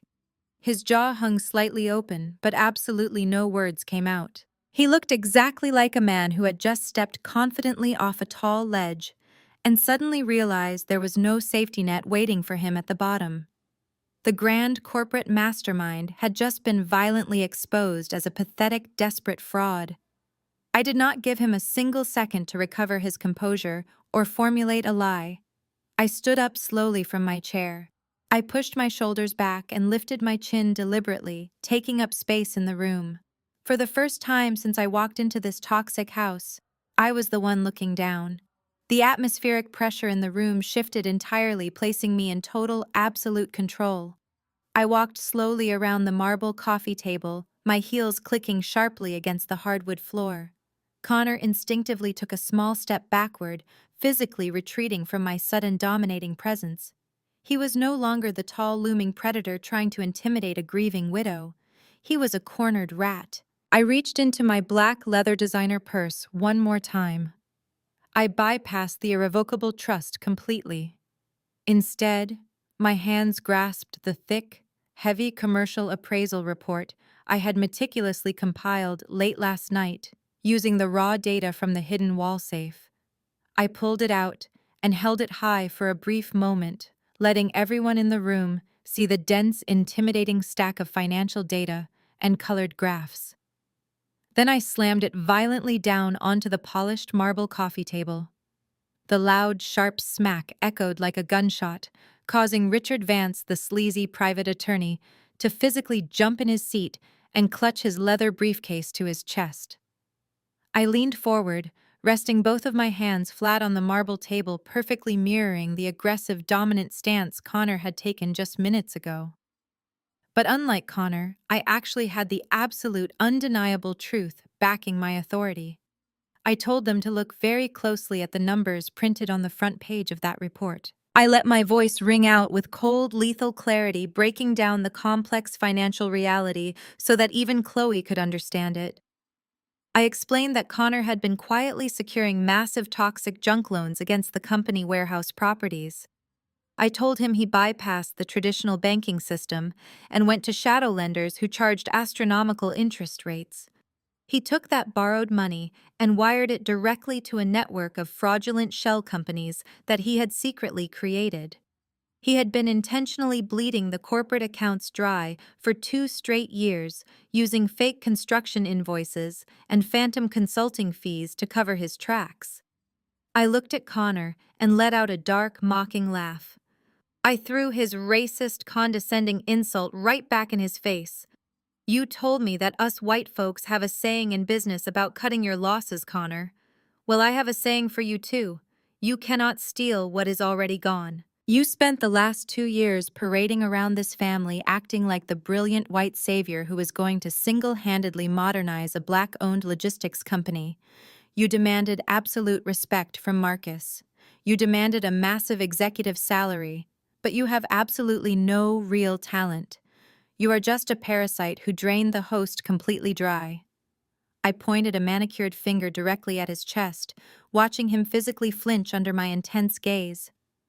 I told him he was an absolute fool for thinking he had won the ultimate prize today. "You did not inherit a multi-million-dollar logistics empire, Connor," I said, my voice dropping to a dangerous whisper that commanded the entire room. "You hijacked an empty shell waiting for bankruptcy. The 80% ownership stake you so proudly forced Richard to read out loud is not an asset. It is a massive, catastrophic liability. You and this greedy family just officially inherited $8.5 million of inescapable toxic corporate debt." Chloe sat completely frozen in her bright white designer loungewear. Her mouth was opening and closing like a fish pulled out of water, but her brain could simply not process the terrifying reality of the situation. She looked frantically over at her husband, expecting him to laugh it off and call me a desperate liar. She expected him to pull out another magical legal document and fix everything just like he always promised he would. But Connor just stood there completely paralyzed, staring blankly down at the thick financial report resting on the table. The silence stretched on, suffocating them in the reality of their own incredible greed. He knew I had him completely cornered, with nowhere left to run. But it was Diane who finally broke the unbearable silence. The terrifying reality of the negative $8.5 million finally pierced straight through her thick, impenetrable wall of aristocratic denial. She realized that her luxurious lifestyle, her designer gowns, and her precious social standing were completely evaporating into thin air. Her hand began to shake violently. The crystal champagne flute slipped straight through her trembling fingers. It hit the hardwood floor with a sharp, violent crash, shattering into dozens of sharp pieces and sending expensive, sparkling wine splashing all over the rare imported rug. Diane did not even flinch at the loud sound of the breaking glass. She slowly turned her head toward her beloved son-in-law. Her carefully applied makeup could not hide the sudden, terrifying realization stretching across her aging face. She grabbed the sleeve of his tailored light blue suit, pulling him roughly toward her with a desperate, frantic strength. "What is she talking about, Connor?" Diane demanded, her voice cracking with raw, unfiltered panic.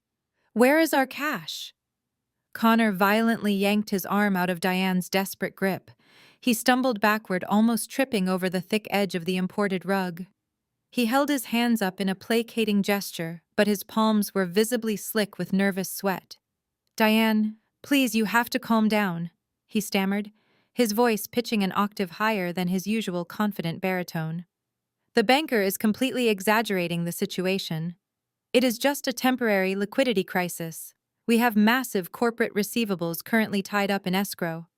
I am simply moving operational assets around to cover the quarterly margins. It is standard high-level corporate finance." I did not let him spin another pathetic lie. "There are no receivables in escrow, Connor," I stated loudly, my voice cutting through his desperate excuses like a freshly sharpened blade. I opened the thick commercial appraisal report resting on the marble coffee table and flipped directly to the second section, pointing to a massive spreadsheet printed entirely in bright red ink. I looked directly at Diane, who was currently shaking violently in the center of her luxurious living room.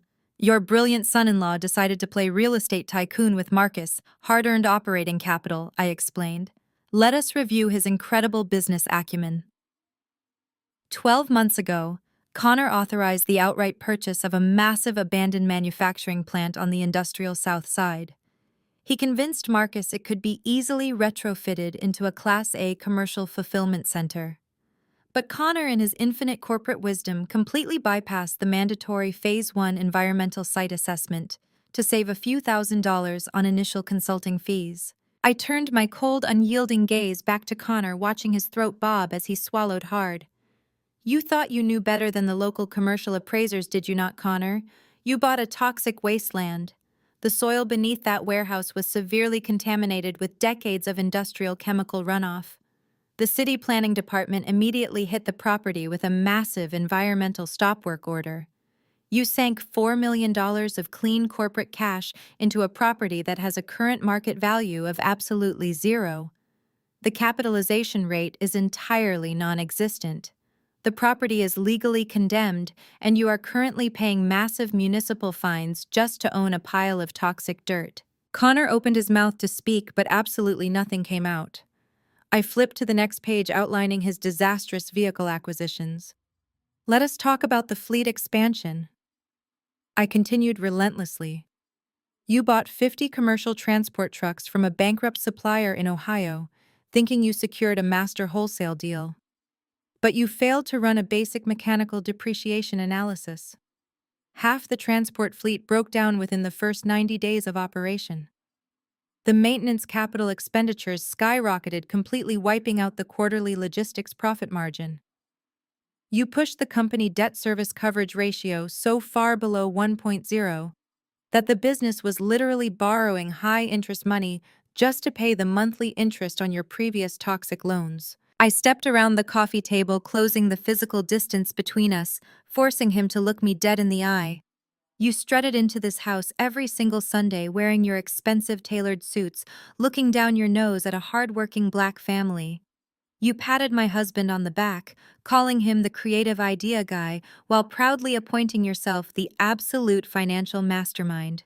You constantly threw around meaningless corporate buzzwords like supply chain synergy and vertical integration to make yourself sound vastly superior.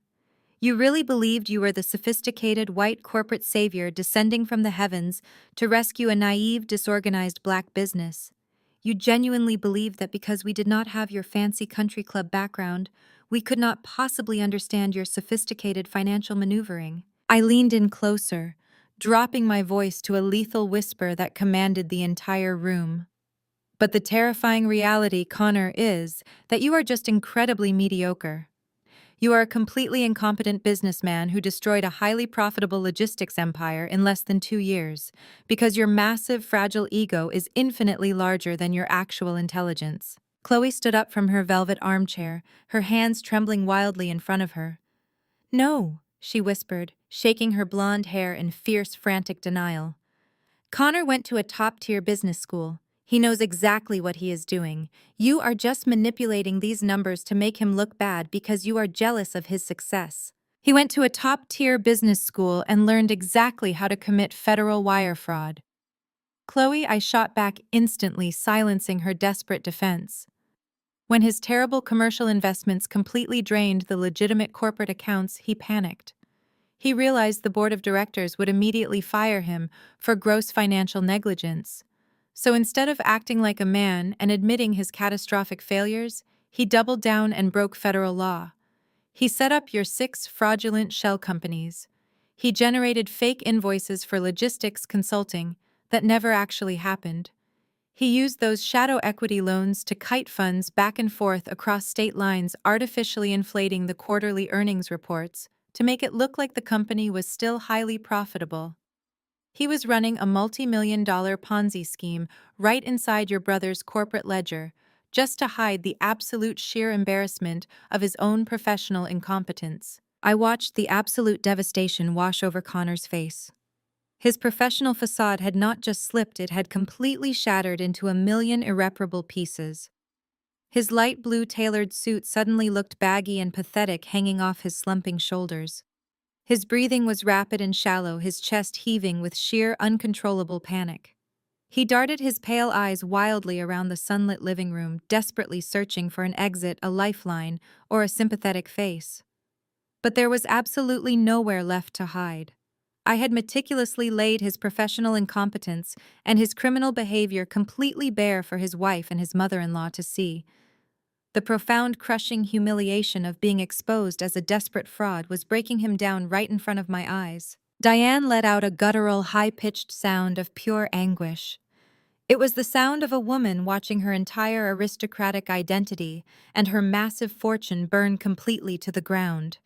She lunged forward and struck Connor hard in the chest with both of her open palms.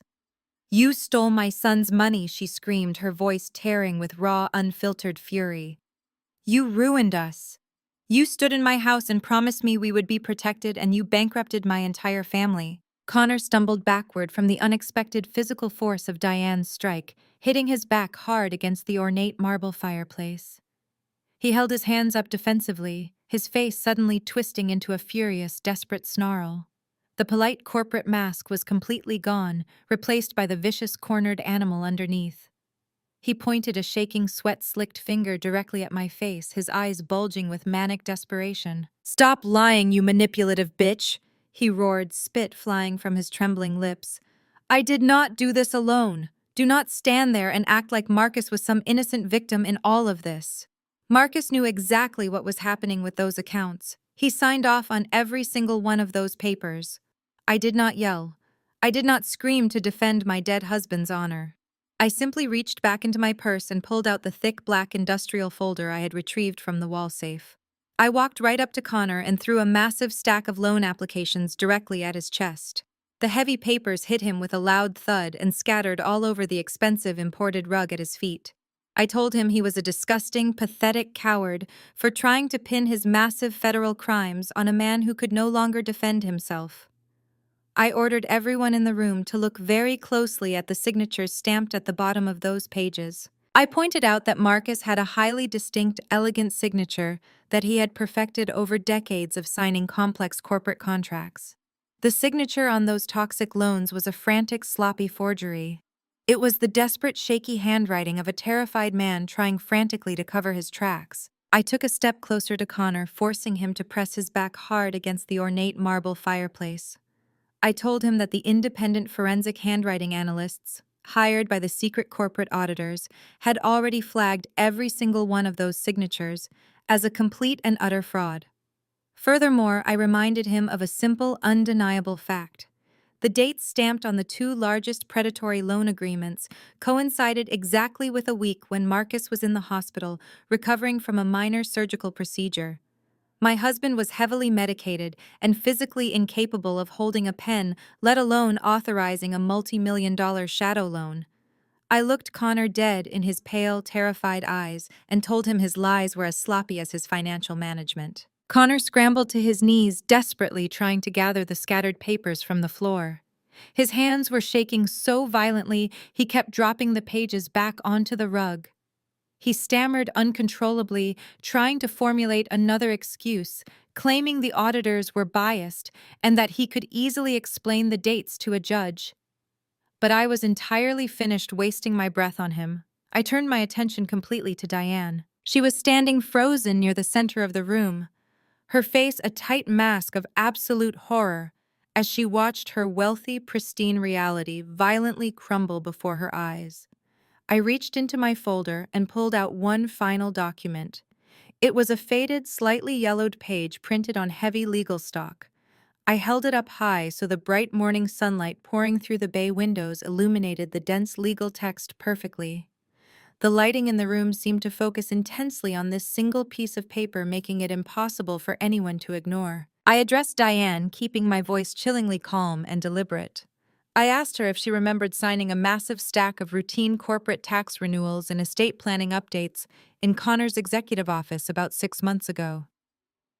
I reminded her of exactly how she used to brag about completely trusting her brilliant son-in-law to handle all the tedious legal paperwork. She always said reading financial documents gave her a severe headache, and that a true matriarch delegates the boring details to the men in the family. She had handed over her financial security to a man simply because he wore a nice suit and shared her toxic prejudices. Diane stared at the faded document in my hand, her eyes widening in sheer paralyzing terror as she recognized her own sweeping, cursive handwriting at the very bottom of the page. The crisp blue ink of her signature stood out like a glowing neon sign against the yellowed paper. I explained the brutal reality of that signature to her. I told her that Connor knew forging Marcus' signature on the primary loans was nowhere near enough to secure the massive shadow capital he desperately needed to cover his catastrophic losses. The predatory private equity firms were not stupid. They demanded a secondary guarantor with massive tangible assets to back up the high-interest debt in case the company defaulted. Connor needed someone wealthy, gullible, and entirely too arrogant to actually read the fine print before signing. He needed the perfect victim, and he found her sitting right at the head of the Sunday dinner table. I took a slow, deliberate step toward her, letting every single word land with maximum devastating impact. "You thought your precious white son-in-law loved you, Mom?" I asked, my voice echoing loudly and sharply in the quiet living room. "You thought he respected the prestigious Washington bloodline. You thought he was protecting your legacy. But he slipped this commercial guarantor agreement right into the middle of your routine tax paperwork, and you proudly signed it without asking a single question. He tricked you into mortgaging the very mansion you are sitting in right now." The absolute silence in the room was suffocating. I did not stop. I explained to her with absolute brutal clarity exactly what that single signature meant in the eyes of the federal law. I told her she had legally pledged her entire personal estate, her luxury vehicles, her offshore investment accounts, and this exact multi-million-dollar custom-built home as direct collateral for Connor's toxic loans. I told her that when the bank formally initiates bankruptcy proceedings by the end of this week, they will not just seize the logistics company. They will send federal marshals directly to these heavy oak front doors. They will seize the custom emerald green velvet sofas she is currently sitting on. They will seize the expensive abstract artwork hanging on her walls. They will seize the designer gowns hanging in her massive walk-in closet. They will publicly auction off every single piece of the glorious Washington family legacy, just to pay off the $8.5 million her golden son-in-law stole from my husband. She had actively aided in my husband's destruction, and in return, Connor had successfully stripped her of every single dime she owned. She was no longer a powerful aristocratic matriarch. She was a bankrupt accomplice heading straight for a massive public humiliation and a potential federal indictment. Diane looked from my face to the faded document, and then slowly turned her head to look at Connor, who was still cowering on the floor. Her chest began to heave violently, moving up and down in rapid, erratic jerks. She reached up with a trembling manicured hand and clutched tightly at the silk fabric of her morning gown right over her heart. She let out a sharp, ragged gasp, desperately fighting for air, as the full, crushing weight of her immediate financial ruin slammed directly into her chest. Her knees completely buckled beneath her, and she collapsed heavily onto the sofa, gasping loudly like a fish pulled out of water. Chloe, who had been sitting in paralyzed silence throughout my entire speech, suddenly snapped.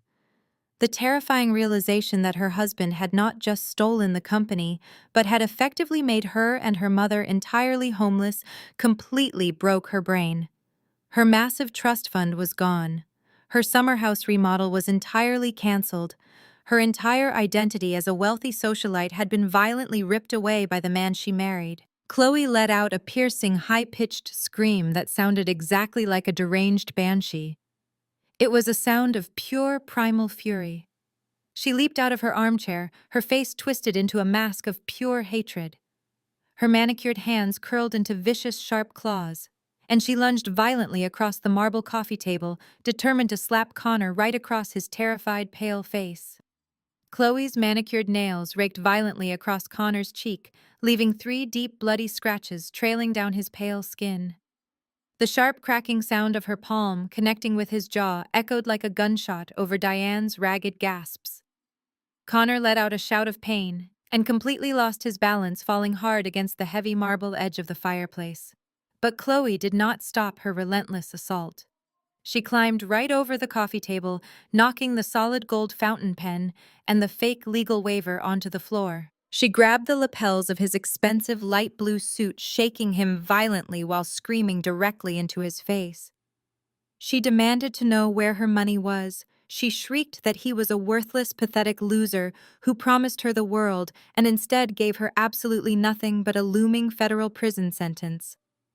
Connor raised his arms, trying to shield his face from her scratching hands, but Chloe was completely unhinged. She pounded her fists against his chest, tearing the expensive tailored fabric of his suit jacket. She screamed that she would see him rot in a cell. She yelled that he had destroyed her pristine social standing and that she would be the ultimate laughingstock of her elite country club circle. To Chloe, the threat of criminal charges was entirely secondary to the horrific nightmare of being perceived as poor by her wealthy friends. For a few seconds, Connor just took the physical beating, his face contorted in pain and sheer shock. But then something dark inside him finally snapped. The polished corporate executive vanished entirely. Connor grabbed both of Chloe's wrists with a sudden vicious strength and violently shoved her backward. Chloe stumbled, hitting her back against the side of the velvet armchair and collapsing onto the hardwood floor in a heap of bright white designer loungewear. Connor stood up, panting heavily. Bright red blood trickled down his cheek from the deep scratches. His hair was completely disheveled, and his eyes burned with an absolute manic, furious rage. He looked down at his wife sprawling on the floor, and then over at his mother-in-law gasping for air on the sofa. He let out a loud, bitter laugh that sounded completely detached from reality. "You want to know where your money is, Chloe," he yelled, his voice raw and echoing with pure venom. "You spent it. You and your mother spent every single dime of it trying to pretend you were American royalty." He stepped away from the fireplace, pointing a trembling, accusing finger directly at Diane. "Do not sit there and act like you are some innocent victim in all of this, Diane. You are just as guilty as I am. You handed me the entire company on a silver platter because you were too busy drinking champagne at your charity galas to actually read a single financial statement. You wanted the prestige of having a white financial director running your business because you thought it made you look more sophisticated to your wealthy friends. You hated the fact that a black logistics company required you to associate with truck drivers and warehouse workers. You wanted the clean corporate money without getting your hands dirty, and you were completely willing to let me do whatever it took to keep the cash flowing." Connor turned his furious gaze back to Chloe, who was staring up at him in absolute shock, her chest heaving. "And you," he spat, his voice dripping with intense, unadulterated disgust, "you are the most arrogant, entitled woman I have ever met in my entire life. You never worked a single day. You treated your own brother like a personal automated teller machine. Do you really think I loved you? Do you honestly think I wanted to spend my life listening to you whine about designer handbags and summer house renovations? You were nothing but an incredibly easy target." Connor was pacing the floor now, his hands wildly gesturing as he confessed his entire sinister motivation, loud and clear for the room to hear. He admitted that he targeted the Washington family specifically because he saw their massive, glaring vulnerability. He saw a family completely consumed by their own ego and entirely driven by extreme superficial greed. He said it was incredibly easy to manipulate them because all he had to do was tell them exactly what they wanted to hear. He told Diane she was a brilliant matriarch. He told Chloe she deserved the absolute best. And in return, they blindly signed every single legal document he put in front of them. You gave me the keys to the vault because you were so desperate to feel superior to everyone else, Connor shouted, his face turning a blotchy red. You let me forge documents. You let me set up shell companies in your name, Chloe, because you liked seeing yourself listed as a chief executive officer on paper. You did not care where the money came from as long as you could buy another imported sports car. You exploited Marcus just as much as I did. The only difference is that I was actually smart enough to take the cash and run, while you two fools sat here drinking champagne waiting for the massive inheritance check to clear. He laughed again, a harsh grating sound that filled the vibrant living room with absolute dread. You thought you were using me to legitimize your family legacy, but I was using you to build my own personal fortune. You are a family of greedy, arrogant fools, and you deserve absolutely everything that the federal government is going to do to you. The sheer brutality of his words hung heavily in the air. He had violently stripped away every single illusion they held about themselves. He exposed them not just as victims of his elaborate fraud, but as active, willing participants driven by their own blinding vanity. Diane let out a loud, wailing sob, pressing her face into the velvet cushions of the sofa, completely shattered. The matriarch of the Washington family was reduced to a crying, trembling mess of ruined silk and smeared makeup. Chloe just sat on the floor, staring blankly at the man she had married, finally realizing he had secretly hated her the entire time. Richard Vance, the sleazy private attorney, decided he had seen more than enough. He quietly picked up his battered leather briefcase and began inching toward the grand arched doorway, desperately hoping to slip out unnoticed before the federal authorities arrived. He wanted absolutely no part of this massive criminal conspiracy. He knew that the level of wire fraud Connor just confessed to carried decades in federal prison. But Connor was not finished. He turned his manic, terrifying gaze back toward me. I was still sitting calmly in my chair, my hands folded neatly in my lap, watching the entire horrific spectacle unfold. Connor looked at my calm demeanor, and then his eyes darted down to the sleek silver laptop resting on the marble coffee table. In his panicked, irrational mind, that laptop was the absolute source of all his current misery. He believed that if he could just destroy the machine, he could somehow destroy the audio recording and the digital evidence tying him to the massive financial fraud. He did not realize I had multiple encrypted backups stored safely on external drives hidden far away from this house. You smug little bitch! Connor growled, his fists clenching tightly at his sides. You think you have won. You think you can just waltz in here and destroy my entire life. He let out a furious roar and lunged across the space separating us. He did not care about the physical consequences anymore. He was operating entirely on pure, desperate adrenaline. He reached his hands out, aiming directly for my laptop, fully intending to snatch it off the marble table and smash it into 1,000 pieces against the hardwood floor. I did not flinch. I did not move a single muscle to protect the computer. I just sat there looking him dead in the eye, waiting for the inevitable intervention. Before Connor's hands could even graze the edge of the keyboard, a tall, broad-shouldered figure suddenly stepped right through the grand arched doorway. A massive hand shot out and clamped down firmly onto the collar of Richard Vance, the sneaking attorney violently shoving the corrupt lawyer backward until he collapsed heavily into a nearby accent chair. The sudden violent movement caught Connor's attention, making him freeze in his tracks just inches away from my laptop. He looked up, his pale eyes wide with surprise and lingering rage. Jamal stood in the doorway, entirely blocking the only exit out of the living room. He had completely dropped his nervous, anxious demeanor from the previous night. He stood tall, his jaw clenched and his dark eyes burning with absolute loyalty to Marcus, and pure righteous anger toward the man who had destroyed the company. He looked Connor up and down, taking in the torn, tailored suit, and the bleeding scratches on his face. Jamal took one slow, deliberate step into the room, his deep voice echoing with undeniable, unyielding authority.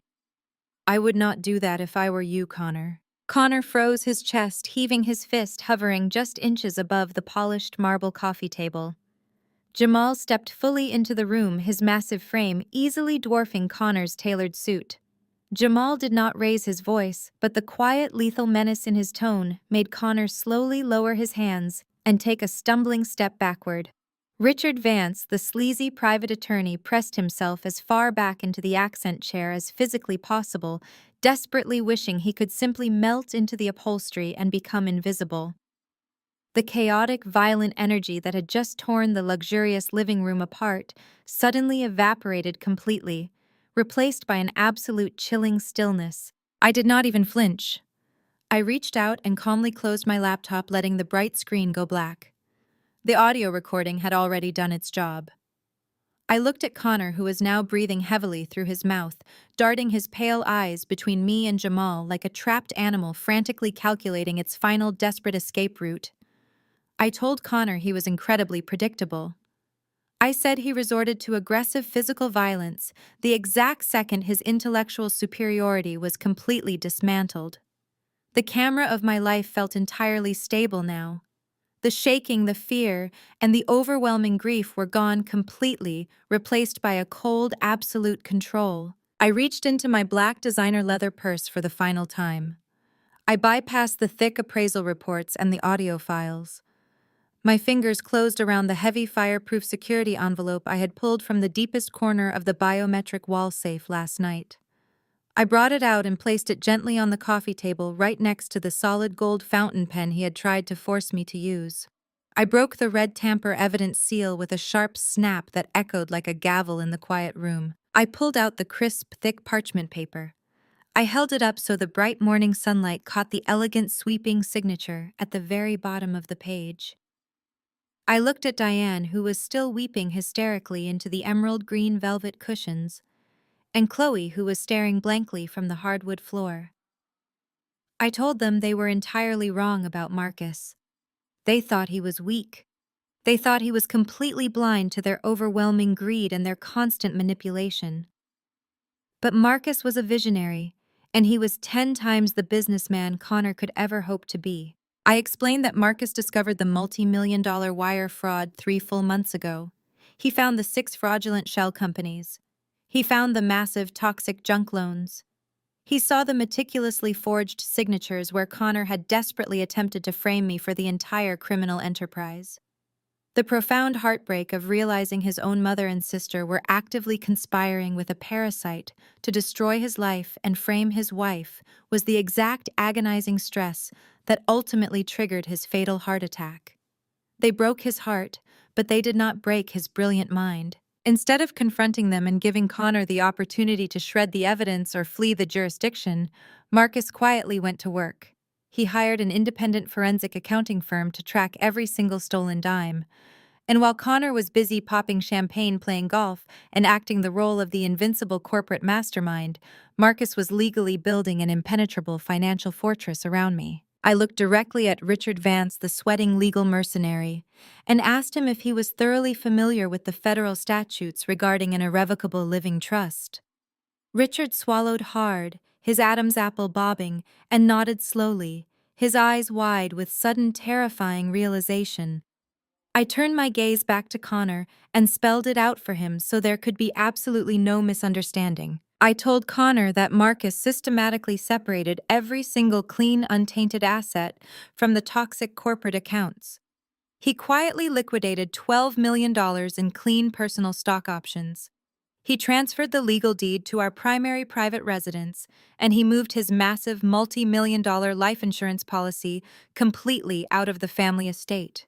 He placed every single piece of that massive fortune directly into this irrevocable trust. I watched Connor's face contort in pure agony as I explained the brutal legal reality. By federal law, the exact second those assets crossed into the trust, they ceased to be Marcus property. They became an entirely separate legal entity. They cannot be touched by corporate bankruptcy proceedings. They cannot be seized by the shadowlenders Connor foolishly borrowed from, and most importantly, they are completely shielded from the federal investigators who are about to rip Washington Freight apart. I looked down at the parchment paper and read the final clause loud and clear. The sole legally appointed trustee and the single exclusive beneficiary of this $12 million trust is me, Nia Washington. Connor's knees actually buckled. He grabbed the edge of the ornate marble fireplace just to keep himself from collapsing entirely onto the floor. His lips moved silently, but he could not form a single coherent word. The absolute finality of the irrevocable trust crushed whatever tiny sliver of arrogant hope he had left. He finally realized that the massive fortune he thought he was stealing was completely out of his reach forever. He had committed massive federal wire fraud, he had destroyed his marriage, and he had ruined his life for a company that was entirely bankrupt. I told Connor that his grand intimidation plan backfired beautifully. By forcing me to sign a legal waiver surrendering my rights to the estate, he was actually doing me a massive favor. He thought he was locking me out of the family fortune, but he was actually locking himself inside a burning building. He had actively fought to take sole legal ownership of a massive criminal liability. I stood up gracefully, smoothing the front of my tailored navy blue business suit. I looked down at the three people who had made my life a living hell for the past 8 years. I delivered the final, devastating truth, watching it land like a physical blow. Marcus did not write that fake "will you brought here today, Connor," but he did fully intend for you to take over the company. He deliberately left Washington Freight to Diane and Chloe. He wanted you to have the controlling shares. I leaned forward, resting my hands on the table, my voice dropping to a cold, merciless whisper that commanded the absolute silence of the room. Marcus left the company to you guys because he knew the FBI needed a fall guy for that wire fraud mess. The absolute finality of my words hung in the air like a physical weight pressing down on their chests. Connor stared at me, his mouth opening and closing silently. He finally understood the complete and total magnitude of his failure. Marcus had not just beaten him, he had orchestrated a masterclass in posthumous revenge. Before Connor could even attempt to formulate a single desperate response to the devastating truth, a new sound pierced the heavy, suffocating silence of the living room. It started as a faint, high-pitched wail in the far distance, but it grew rapidly louder and more aggressive with every passing second. The distinct, piercing shriek of multiple police sirens echoed sharply down the wealthy suburban street, cutting through the quiet morning air. Suddenly, the bright, warm morning sunlight pouring through the massive bay windows was violently interrupted. Harsh flashing beams of red and blue police lights swept aggressively across the pristine white walls, painting the expensive abstract artwork and the emerald green velvet sofas in chaotic strobing colors. The heavy tires of multiple armored tactical vehicles screeched to a violent halt on the circular gravel driveway outside, completely surrounding the estate.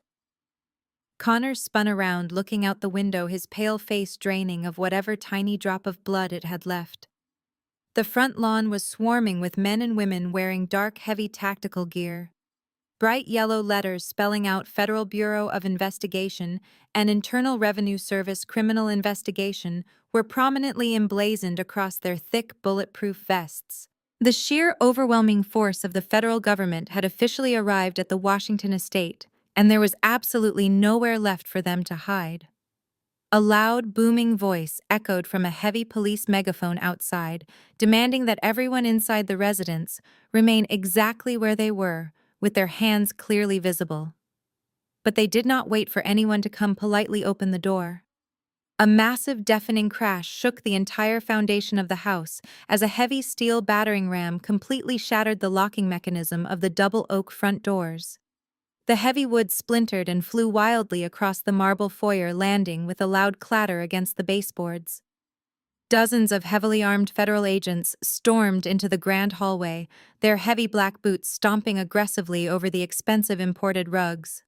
They flooded the formal living room in a highly coordinated tactical formation, sweeping the area with absolute military precision. Jamal smoothly took a step back, raising his hands calmly in the air and moving entirely out of the line of fire. He gave the lead federal agent a short, respectful nod, completely unfazed by the sudden, chaotic invasion. Connor completely lost his mind. The primal, panicked instinct of a cornered predator took over his rational brain. He bolted. He turned sharply away from the bay windows and lunged toward the rear hallway, desperately trying to reach the back exit of the mansion. But he did not even make it 3 steps. A massive federal agent tackled him squarely in the back. The sheer physical force of the impact launched Connor completely through the air. He crashed violently, face first, onto the polished hardwood floor, his expensive light blue tailored suit tearing loudly at the shoulder seams. 3 more federal agents instantly piled on top of him, pressing their heavy tactical knees firmly into his lower spine and the back of his neck. Connor thrashed wildly against the floorboards, screaming hysterically that they were making a massive mistake and that he was a highly respected corporate executive. He demanded to call his lawyer, violently thrashing his head back and forth against the wood. An agent roughly grabbed his wrists, twisting his arms painfully behind his back and slapping a pair of heavy, solid steel handcuffs onto his wrists with a loud, sharp click. The lead agent leaned down, pressing his face close to Connor's bleeding, scratched cheek, and began loudly reading him his Miranda rights, citing multiple federal counts of wire fraud, corporate embezzlement, and massive tax evasion. Diane watched her golden son-in-law being brutally subdued on her living room floor and realized her aristocratic immunity was completely gone. 2 federal agents turned their stern, unyielding attention directly toward her, pulling out another set of cold steel handcuffs. Diane immediately fell back onto her lifelong theatrical training. She let out a dramatic, piercing gasp, clutching her chest tightly with both hands, and falling dramatically back onto the emerald green velvet sofa. She began taking loud, ragged breaths, rolling her eyes back into her head, and loudly declaring that she was having a massive, fatal heart attack. She wailed that the stress of the brutal federal raid was killing her and demanded that they call her a private luxury ambulance immediately. The federal agents did not even blink at her pathetic, desperate performance. They had seen wealthy, white-collar criminals fake severe medical emergencies 1,000 times before. The lead agent calmly pulled a radio from his tactical vest and requested a standard emergency medical team to the living room. Within 2 short minutes, a pair of city paramedics rushed into the house, rolling a heavy metal medical stretcher over the splintered wood of the front door. They quickly checked Diane's vital signs. Her heart rate was slightly elevated from pure panic, but she was in absolutely no actual medical danger. The paramedics hoisted her roughly onto the stretcher, strapping her down tightly with heavy, thick nylon belts. Diane continued to scream and cry, begging the agents to let her call her private country club doctor to intervene. Instead, a female federal agent stepped right up to the stretcher, pulled Diane's wrist completely out from under the medical blanket, and locked a heavy steel handcuff tightly around her wrist, securing the other end directly to the thick metal rail of the medical bed. Diane Washington, the proud, untouchable matriarch of the family, was being rolled out of her own custom-built mansion, strapped down and shackled exactly like a common criminal. Chloe was completely hysterical. An agent had firmly grabbed her by the arm, pulling her roughly up from the hardwood floor where she had fallen earlier. She was hyperventilating, her bright white designer loungewear now heavily stained with Connor's blood and dark dirt from the rug. As the agent began snapping the cold handcuffs around her wrists, she saw me standing calmly by the marble coffee table. I had not moved a single inch, holding my black leather purse securely and watching the entire spectacular collapse of the Washington family with cold, absolute detachment. Chloe violently ripped her upper body away from the agent, dropping heavily to her knees and crawling frantically across the imported rug toward me. She reached her cuffed hands out, desperately trying to grab the clean hem of my navy blue business suit. "Nia, please," she sobbed hysterically, hot tears and thick black mascara streaming heavily down her flushed face. "Please, you have to help me. I am your sister. We are family. You have $12 million in that trust. Please just pay my bail. Please hire me a good lawyer. I cannot go to federal prison, Nia. I will do anything you want. I will give you back the house. I will give you whatever you ask for. Please do not leave me here. I looked down at the pathetic, sobbing mess of a woman who had just hours ago mocked my inability to have children and arrogantly told me to go back to the hood. I did not feel a single drop of pity or sympathy. I did not offer her a single word of comfort. I simply took a slow, deliberate step backward, ensuring her dirty, manicured hands could not touch my tailored suit. I looked her dead in her terrified, tear-filled eyes. I told you earlier, Chloe. I said, my voice completely flat and entirely devoid of any human emotion. You are not family. You are a massive liability. I turned my back on her, completely ignoring her ear-piercing, desperate screams as two strong federal agents dragged her forcefully out the front door. I picked up my silver laptop and my thick commercial appraisal report, sliding them neatly and securely back into my purse. I gave Jamal a small, respectful nod of gratitude. He nodded back, a silent, powerful acknowledgement between two people who had just successfully executed the ultimate form of absolute justice for a man who deserved so much better. I turned and walked slowly out of the chaotic living room, my heels clicking rhythmically and confidently against the hardwood floor. I walked straight past Connor, who was being aggressively hauled to his feet by the back of his torn collar. I walked past Richard Vance, who was sitting completely frozen in the accent chair, anxiously waiting for his turn in federal handcuffs. I stepped carefully out through the shattered frame of the massive double oak front doors and walked out into the bright, crisp morning air. I walked down the grand stone steps and got straight into my car, locking the doors behind me. Behind me, the last federal agent dragged a kicking and screaming Chloe completely out of the marble foyer. The agent reached back and forcefully pulled the heavy, damaged front door closed. The heavy front door slammed shut with a final echoing thud. The flashing red and blue police lights slowly faded into the distance as the heavy armored vehicles drove away down the long suburban street. The once lively, vibrant Washington mansion was left eerily empty and completely dead. I am sitting here now in my own sunlit living room, far away from the toxic shadows of the Washington estate. The warm ceramic mug of chamomile tea in my hands brings a quiet comfort that I have finally learned to accept. It has been over a year since that chaotic morning when the federal tactical teams completely dismantled my in-laws' carefully constructed world of lies and extreme greed. Taking a slow, calm sip of my tea, I can honestly say that the absolute silence in my house today is the most beautiful sound in the entire world. The federal courts did not show my former family a single ounce of mercy. Connor was quickly convicted on multiple federal counts of wire fraud, corporate embezzlement, and massive tax evasion. He is currently serving a 20-year sentence in a maximum security federal penitentiary, where his arrogant white savior complex and his expensive tailored suits do absolutely nothing to protect him. Diane lost absolutely everything. The banks aggressively seized the custom-built mansion, the luxury vehicles, and the hidden offshore investment accounts. She now lives in a tiny, cramped one-bedroom apartment on the far outskirts of the city, completely abandoned by the wealthy elite socialite friends she sacrificed her own son to impress. And Chloe is currently working long, grueling shifts at a local retail store, desperately trying to pay off the massive legal debts her criminal husband left behind. Her pristine designer wardrobe has been permanently replaced by a cheap polyester uniform, and her constant arrogant complaints are now completely ignored by the real world. The grieving process for Marcus was long and incredibly painful.